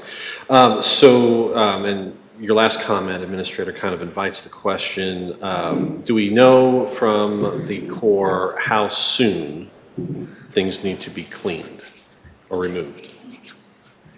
They are, once again, rather vague in their demand, but at the time,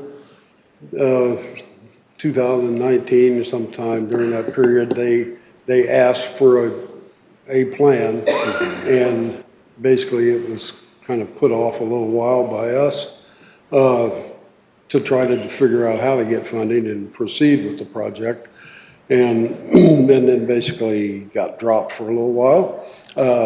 I get asked every now and then by the project manager if there's any progress. We have a plan in place, basically we just haven't been able to implement it because of funding. Got it. So I'll ask this question, hoping that the Corps is not watching this broadcast this evening, but your last comment kind of invites it. What I'm gathering is they brought it up, and they brought it up, and they brought it up, and they're bringing it up again. But what is the worst case scenario if we do nothing? You can save that answer for next week if you like, or send. But I am used to when a federal agency says you will do this, there's usually a consequence attached with not doing it. And so I'm not inviting a consequence, but I would like to understand better what seems to be kind of a rolling request that does not have either a terminating date or a consequence attached to it, which I find very strange. That has not come to be, as I said, they have not put a specific time. As far as worst case scenario, they could ask possibly that the operation be shut down until it's cleaned up. Okay. That's fairly straightforward. That's my opinion. That's all that is. No, that's fine. And then third question, and this kind of gets into the cost issue. It seems to me that usually when these things come up, you have the remediation of the problem, and then something gets put in place to stop it from occurring in the future. And I'm curious if there has been some idea and discussion of what that is, because it would seem to me, to the earlier point, there's a cost associated with that down the road. Has there been any discussion, or have they given some feel to you of, okay, you clean this up and then this is what you do to stop this from happening again? I believe that would be what would happen, and best case for both KCTA and Parks is if we could get it cleaned up as we're kind of starting over. And I know a new lease agreement will be coming, in another few years, but just to make sure that it's plain that the debris cleanup will be done according to the Corps', recommendations, and it would be done by KCTA, as they really are responsible for the operation and the cleanup of that operation. But that's kind of at this point, kind of a down the road kind of thing. First clean it up and then we'll figure out how we do this going forward is kind of what I'm hearing. Yeah. Is that, okay. Honestly, it wouldn't be any big deal if it's done annually. But we're talking about 37 years of accumulated. It's a lot of stuff. And I see it as not a big deal moving forward if it gets cleaned up. Got it. Okay. To keep it in check and keep it cleaned up to where it's a reasonable amount each year. Very well. Commissioner Withington. Scott just asked most of my questions. Yes. Oh, sorry. But, so you said we haven't done any cleanups in 37 years? Not to my knowledge, and I've been here since '96, and not always involved directly with any of that operation or anything, but I do not know of any cleanup of that during that period. So it took 37 years for the Corps to finally say we needed to do something? It did. It took a while. 32. Yeah. To my knowledge, it had never been brought up before during a Corps inspection until 2017. Must have got a new guy, right? Well, it's a big lake. It's a big lake. And Yeah. How do we come to the 600, well, you said 600 and then you said 400 also. How do we come to the $1 million price tag? Was that just a shot in the dark, wild guess? Did we get some estimates?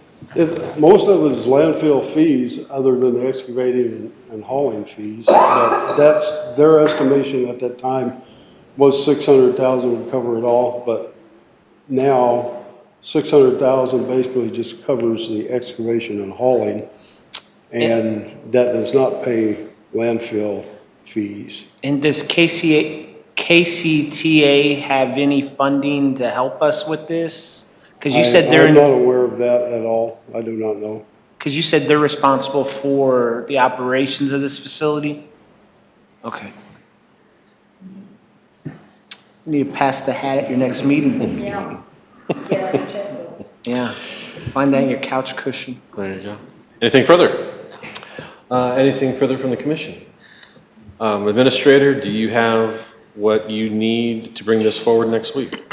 I believe so. So as what we have done in the past with our ARPA projects is we will be back on next week's agenda, in essence, getting authorization to expend those funds. This isn't taking any funds from any other projects, right? No, no, no. Okay. This is in the original allocation a year ago when the commission allocated. So this is sitting there Okay. unallocated. We were just kind of hoping we could get a better deal, and we were trying to explore other options. You know, the timetable on utilizing our ARPA funding is coming, and also in our recent inspection and brought back to our attention by the Corps, we need to move forward on this. How long will the remediation take? Is it like a month, a week? Depending on the amount of trucks that, you know, obviously we don't have the trucks or the staff to do it ourselves. That they would be contracting trucks. If they can get, you know, 25 trucks making, you know, 5 trips a day to the landfill, that's going to go pretty quick. Okay. It could be, you know, depending on weather, it could be a month, 3 weeks. I don't know for sure. Very good.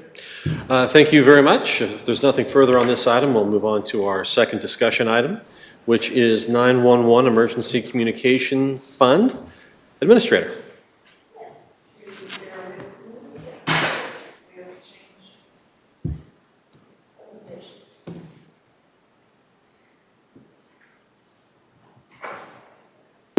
All right, thank you. This item has actually been discussed by the commission several times. In addition, our internal auditor had also done an audit on our 911 communication funds. So I'd like to briefly kind of just go over some general information about this and talk about the options that the commission has and get some direction how the commission wants to move forward with this. As we recall, the 911 Emergency Services Fund is a separate fund. We pay to Mid-America Regional Council, MARC, costs associated with being part of the regional 911 system. The county has a dedicated revenue stream. We have had it for a number of years. It is fee-based, and it is basically a fee on landlines. It's a 2% fee. So that is the revenue that we receive that is dedicated to 911 emergency costs. We also get a small amount of funding that comes from the state for prepaid phones and services. So what you have in front of you in this particular chart shows you historical actual information. And so you see that the blue line is our actual revenues coming in from our dedicated revenue source. And so what you can see is, especially since 2008, you see basically a steady decline in our dedicated revenue. And quite frankly, that stems from most of us are giving up our landlines, which is what that fee is based on. And so we are seeing less money come in to support our 911 system. The orange line that you see here on the graph are the actual expenditures by year. And so you see they kind of dip and go, and part of that is depending on with Mark, are they doing an enhancement to equipment? Equipment is very expensive for 911. If they're not doing it, it can come down a little. But as you notice to the right edge of the graph, you start seeing the gap between the blue line and the orange line. And so, and basically what that is our 911 costs are exceeding our dedicated revenue stream and have been doing that really since about 2008 when we started to see a significant number of households basically cancel their landlines and go to cellular phones.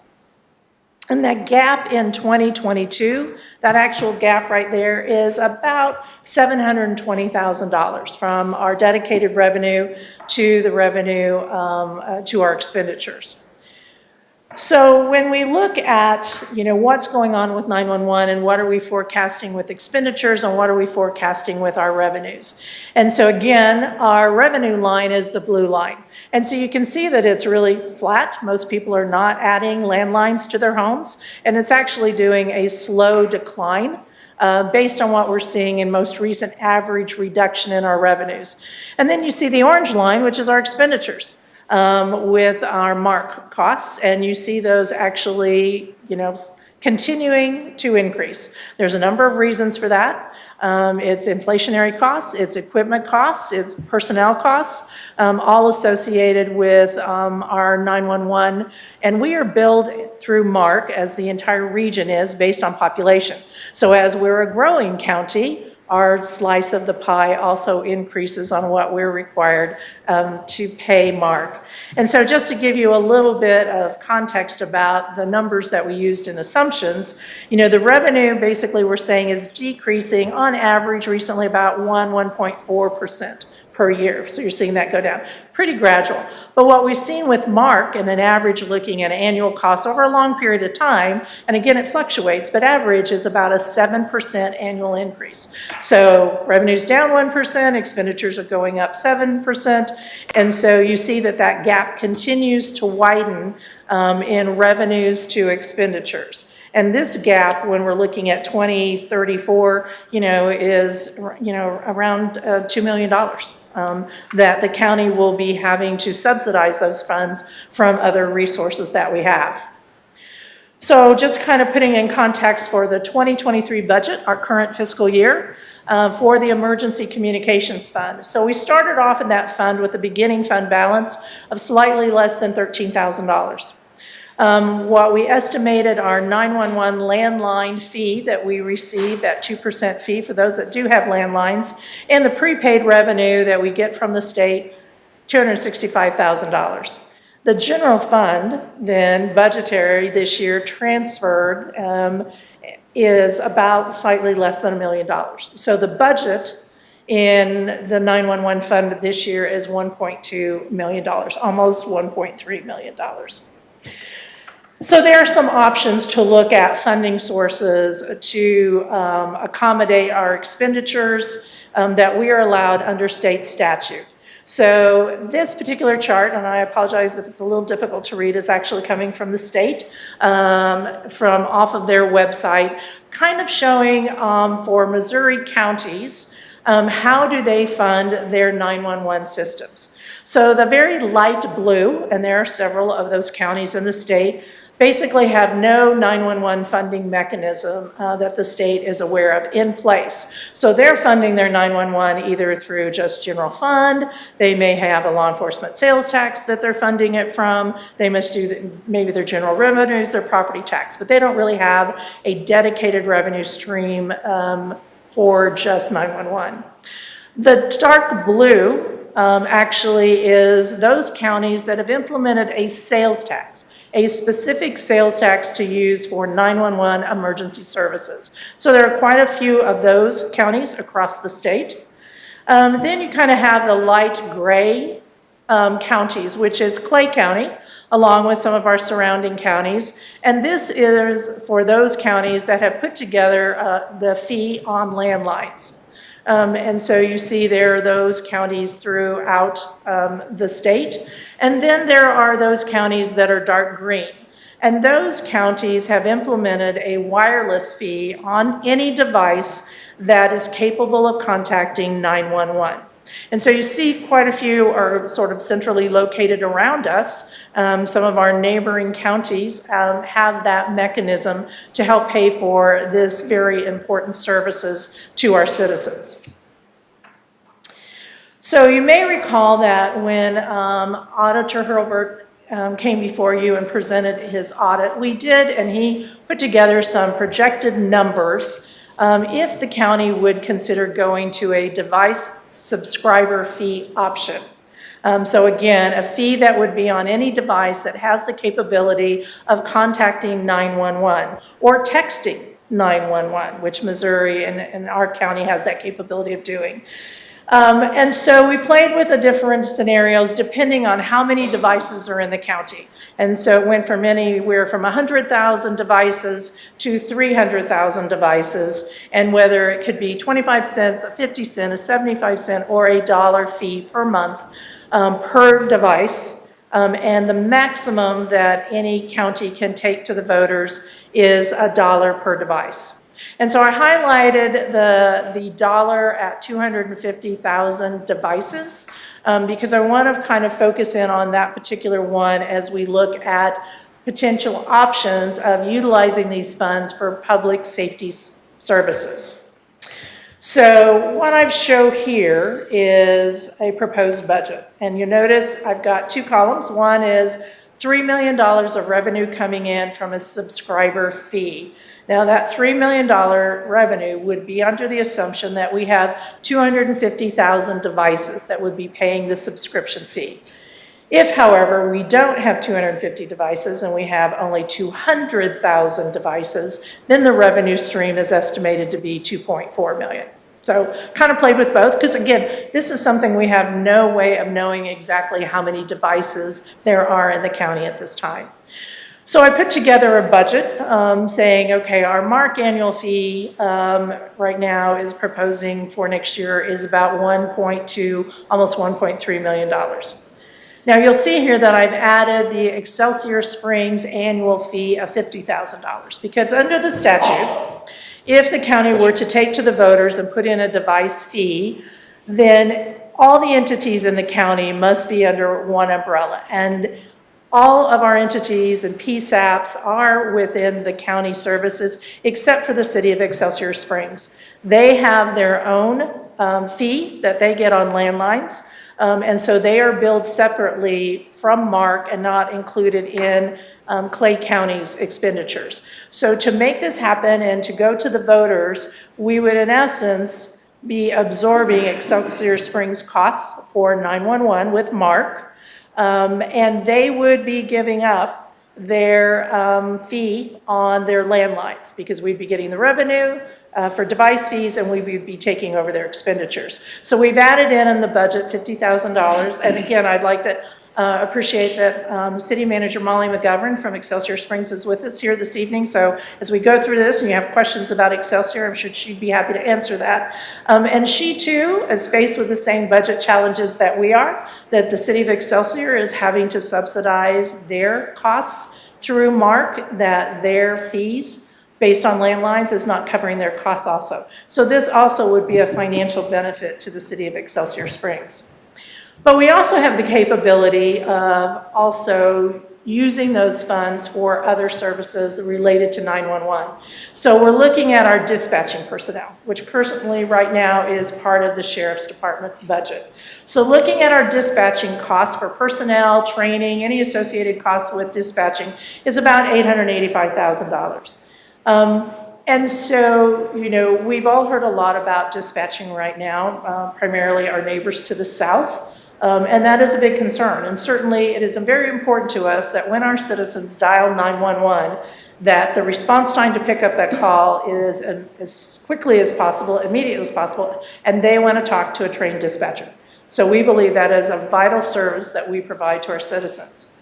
In addition to the budget, I've also factored in to start setting up what I would call a communication equipment funding. So basically, we would set up sort of a sinking fund to replace our equipment when it especially comes to our dispatching equipment. So setting that annually aside to build up a fund so that when we had to purchase new emergency equipment, we would have the funding available. So the total expenditures under this particular scenario are $2.3 million. So the delta, right, if we have 250,000 devices at $1 a month, the delta there was about 685,000 to the good. If, however, the devices in the county are only 200,000 devices, then the expenditures, the delta is about 85,000. So it's really kind of almost a break even when you're starting to talk about those kind of numbers. So again, but when we look at budget and we're really looking about a philosophical change on how we would fund our emergency services going forward, we want to look more than just 1 year snapshot. So I'm going to kind of walk you through this chart because it's got a lot of numbers on it, and I apologize for that.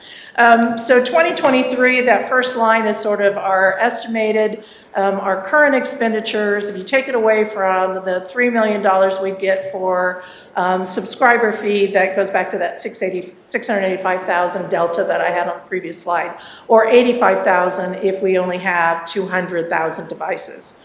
But we have to look going forward, right? What does this look like going forward? So if we take our expenditures for 2023 and we make some assumptions, right? So MARC, as I said earlier, typically what we have seen over a number of years, they've averaged about a 7% increase in costs. So we've increased the MARC expenditures by 7% on an annual basis. On our dispatching costs, or personnel costs and equipment, we did a 5%. Each year. So you see then the total expenditures going up from 2.3 to 2.4 to 2.6 to 2.7, kind of looking going forward. We also looked at our subscriber fee. We're a growing county, but again, conservative budgeting is, you budget expenditures, you're a little conservative on revenues. But we did put growth in for the subscriber fee of about 1%. So you see here in this last column, there is a delta. There is additional funding than what we're forecasting in our expenditures going forward, and it kind of builds up a fund balance. But then if you look at the year 2029, you'll notice that our expenditures exceed the subscriber fee. Based on these assumptions. And then we start utilizing fund balance. So about 10 years from now, 2032, it looks like we would be subsidizing it. Now, it's 10 years out. These are assumptions. Anything can change between now and then. So it gives you kind of a concept that if we do a $1 subscriber fee and we have about 250,000 devices when we start out, this is kind of what it would look like based on these assumptions. It's the same information, the same assumptions on revenue and expenditures. We're just starting with lower income coming in, assuming that we only have 200,000 devices. If that's the case, then you can see that really that doesn't cover the entire budget of the MARC costs, the dispatchers, and also creating the expenditures. But it's certainly, subsidizing our emergency fund by $37,000, $38,000 versus close to $1 million makes a substantial difference. So any questions on those numbers? Because I know there's a lot of numbers on the slides. Questions? Yeah. Commissioner. First of all, this county's growing by leaps and bounds. Every man, woman, and unfortunately every child has a cell phone. So, I can only see that fee going up exponentially, you know. A lot of the smaller counties, you know, maybe they can handle it. You look at Buchanan or some of the littler counties, maybe Ray County, they don't have as many people. And they probably have a higher I won't say that. They probably don't have a higher percentage of landlines, but regardless, our population is growing. I think, you know, we've talked about this for, I don't know what, a month and a half or something like that. We're down to the end of the row here, folks, and so we've got to have this approved, if I'm reading your deal right, by the 29th in order for us to get it on the November ballot. That's correct. So I'd like to say, I'd like to get this darn thing going. Now, you know, you've done the dollar, and I would prefer the dollar, but realistically, I'd like to know what other people think. Is a dollar the smart one to do? Is it asking too much? Do we look at 50? I think that 50 cents. I think the dollar is the prime number to do. They did it in Jackson County. It sailed right through. I just don't see that it will be a problem. Where I see the hardship here is getting the word out to everybody, saying, hey, this is what we're doing and this is why we're doing it. And I think that's going to just take us, you know, getting out to our constituents, whether it's at the senior centers or wherever it may be, and say, guys, you know, this is what we need to do, rather than try to send something out. But bottom line here, I'd like to get this thing going, and whatever we need to do, let's get it moving forward instead of just, you know. Well, certainly if the commission puts this on the ballot from the county's perspective, we certainly will be producing information out on website, on social media, doing Q&As, you know, FAQs, whatever we can do to provide information. Sure. But as a county, that and our expenditures, that is the extent of it. It may take then the elected body and elected office holders to, you know, pursue other avenues. Anything further? Well, I guess I'm saying to all of you lovely people, I did talk to Jay Johnson. He was 100% saying, go for the gusto, I do want to do this, but he's not here and he didn't give me his, you know, his vote. But at any rate, I'd like to know what we're going to do and how quick we can do it, for God's sake. Well, if I could just walk you through what's on the slide, because these would be next steps for the commission. So you know, if this is the direction the commission wants to go, we would need direction from the commission on what is the amount of the device fee that you would like us to include in the ballot language in the ordinance. Then from a timing perspective, if you want the November 7th election, then that would be on your agenda, that ordinance, next week, to approve that ordinance, to put it on the ballot. And that meets the timeline. We certainly can make that happen. The third item that I would recommend, and we can either do it that same night if that's what you're doing, or you can do it at a later date, but I would recommend it before the election.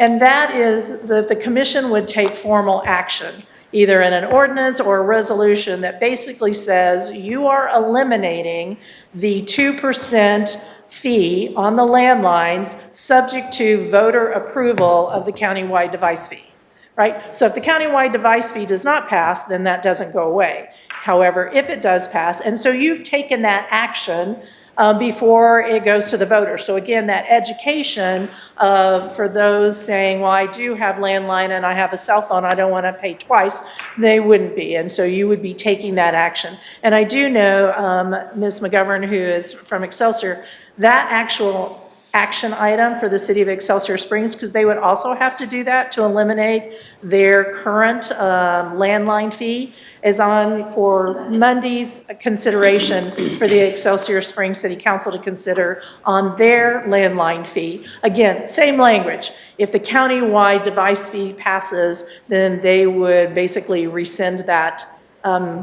landline fee. If it doesn't pass, then it stays in place. Neither one of us want to lose revenue that we have should it not pass. I have just one quick question.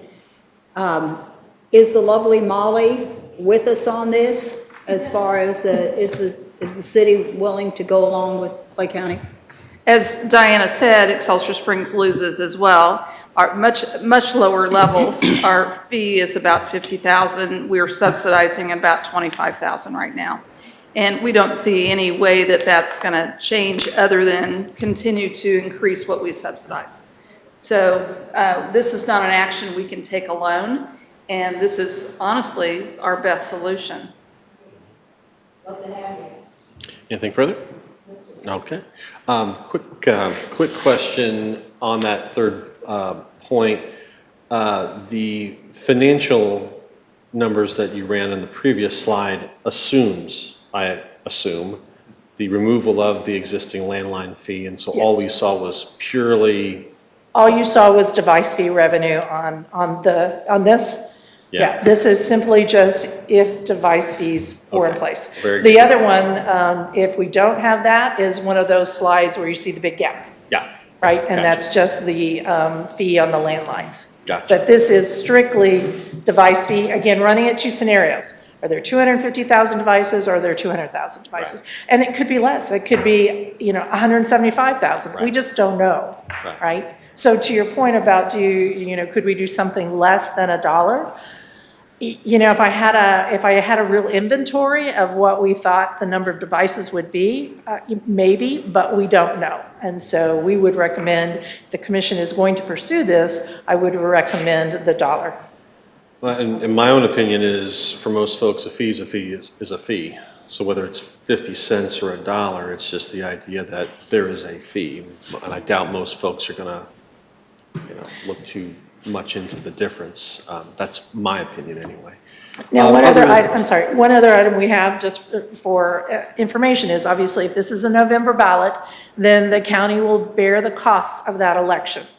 And other than maybe one of our small cities in the north, I'm not sure anybody else is going to have anything on a November ballot. I believe Kansas City will be putting on. Are they going to put it on? Because I've heard they've gone back and forth. Well, I'm on the board of the Regional Transit Alliance. It's their understanding that it's going. Well, certainly if Kansas City has something on a November ballot, then the election, our cost of it, according to the election board, is around $150,000. If we're the only one, then it's closer to $250,000. Well, they have a week to prove me wrong, so we'll see. We're going to hope you're right. I'm going to hope I'm right. Commissioner Withington. How does this impact our municipalities that are in two counties? Well, I would say Excelsior is right here, and they're one of those municipalities. Yes. So as you know, Excelsior Springs is both in Clay and Ray County. In Ray County, I believe they have a sales tax and a 911 board. And just a small portion of our residents are in the Ray County side, and they are paying whatever that tax is for where they live. In the Clay County side, the money that we're receiving is on all let's just say the money we receive is on all landlines in our city limits, regardless of the county they're in. So we were wondering this too, as to how they were able to have a tax when it requires all entities in the county to be in the same direction.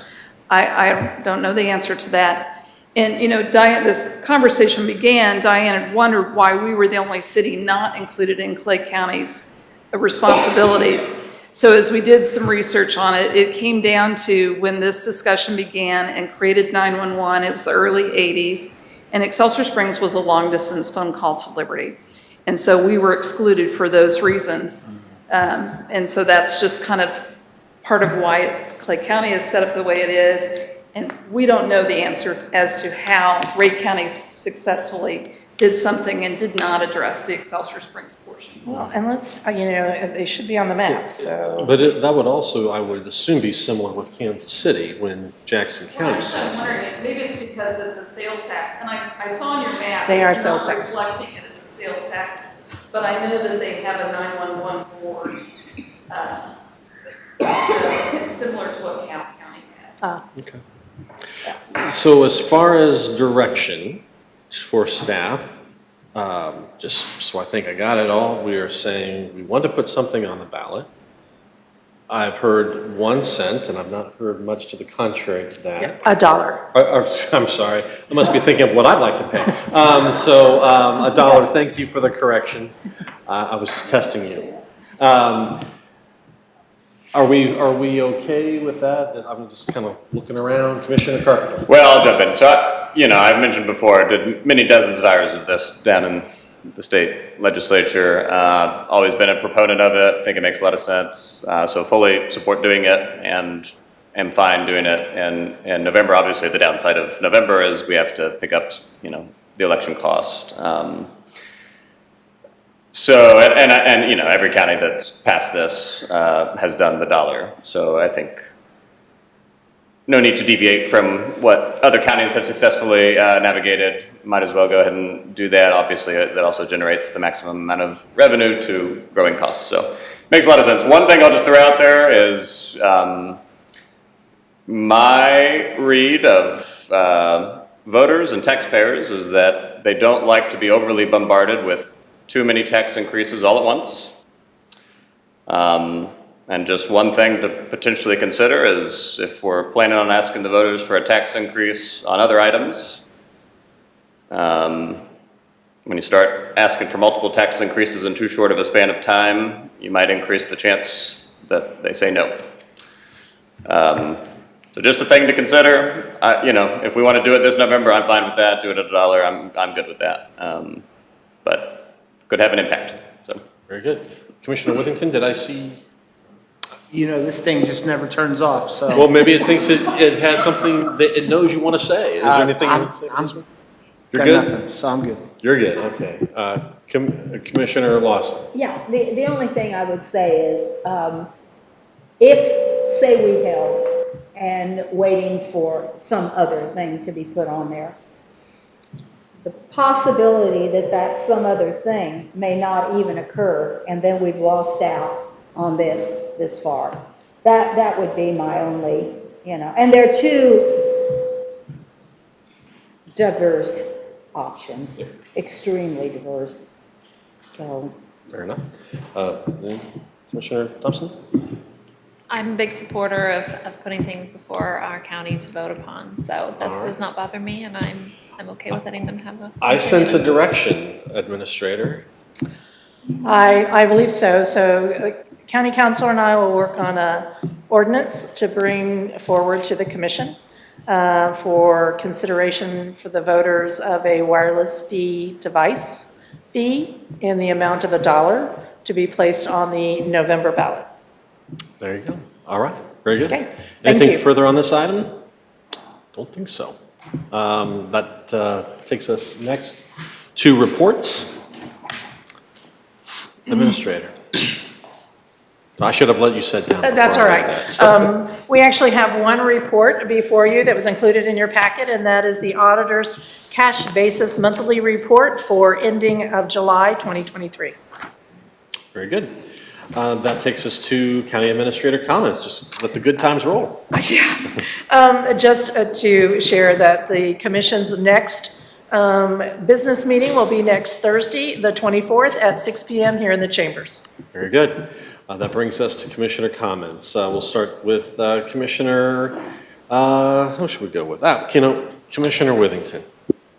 You're good. Commissioner Lawson. Good. You're good. Commissioner Carpenter. Commissioner Thompson. Well, I'm just going to say, because I always do it since it's always a personal thing, good luck to all of those students, including the one I just delivered on Tuesday to Missouri S&T, and every parent who is now getting that bill and sending their kids, as well as those kids who are starting their their next year, which for mine starts next week. Good luck to all those kids and those parents. Thank you. That brings us to executives. Oh, I'm sorry. Pardon me. Just one also clarification, I'm going to backpedal here on the 911, is that the commission's desire for us to also bring forward to you the resolution or ordinance, whatever it needs to be, that we would rescind the landline fee. Should this pass, you want to do both the same night? I think so. I would go for it. Thank you. Very good, thank you. That brings us to executive session. I know that we have one item, so if I can ask for a motion to allow us to go to executive session under RSMO 610-021, sub 12, and recessing or adjourning from there, rather, I would appreciate that. Commissioner Carpenter. Commissioner, I move that we go into executive session under contractual and adjourn therefrom. Very good, a motion has been made. Any discussion? Seeing none, you're recognized to close. I close. Will the clerk please call the roll on the motion? Commissioner Carpenter? Yes. Commissioner Thompson? Yes. Commissioner Withington? Yes. Commissioner Lawson? Yes. Commissioner Wagner? Yes. Motion passes 5-0. All right, we will be in executive session and adjourning from there. Thank you.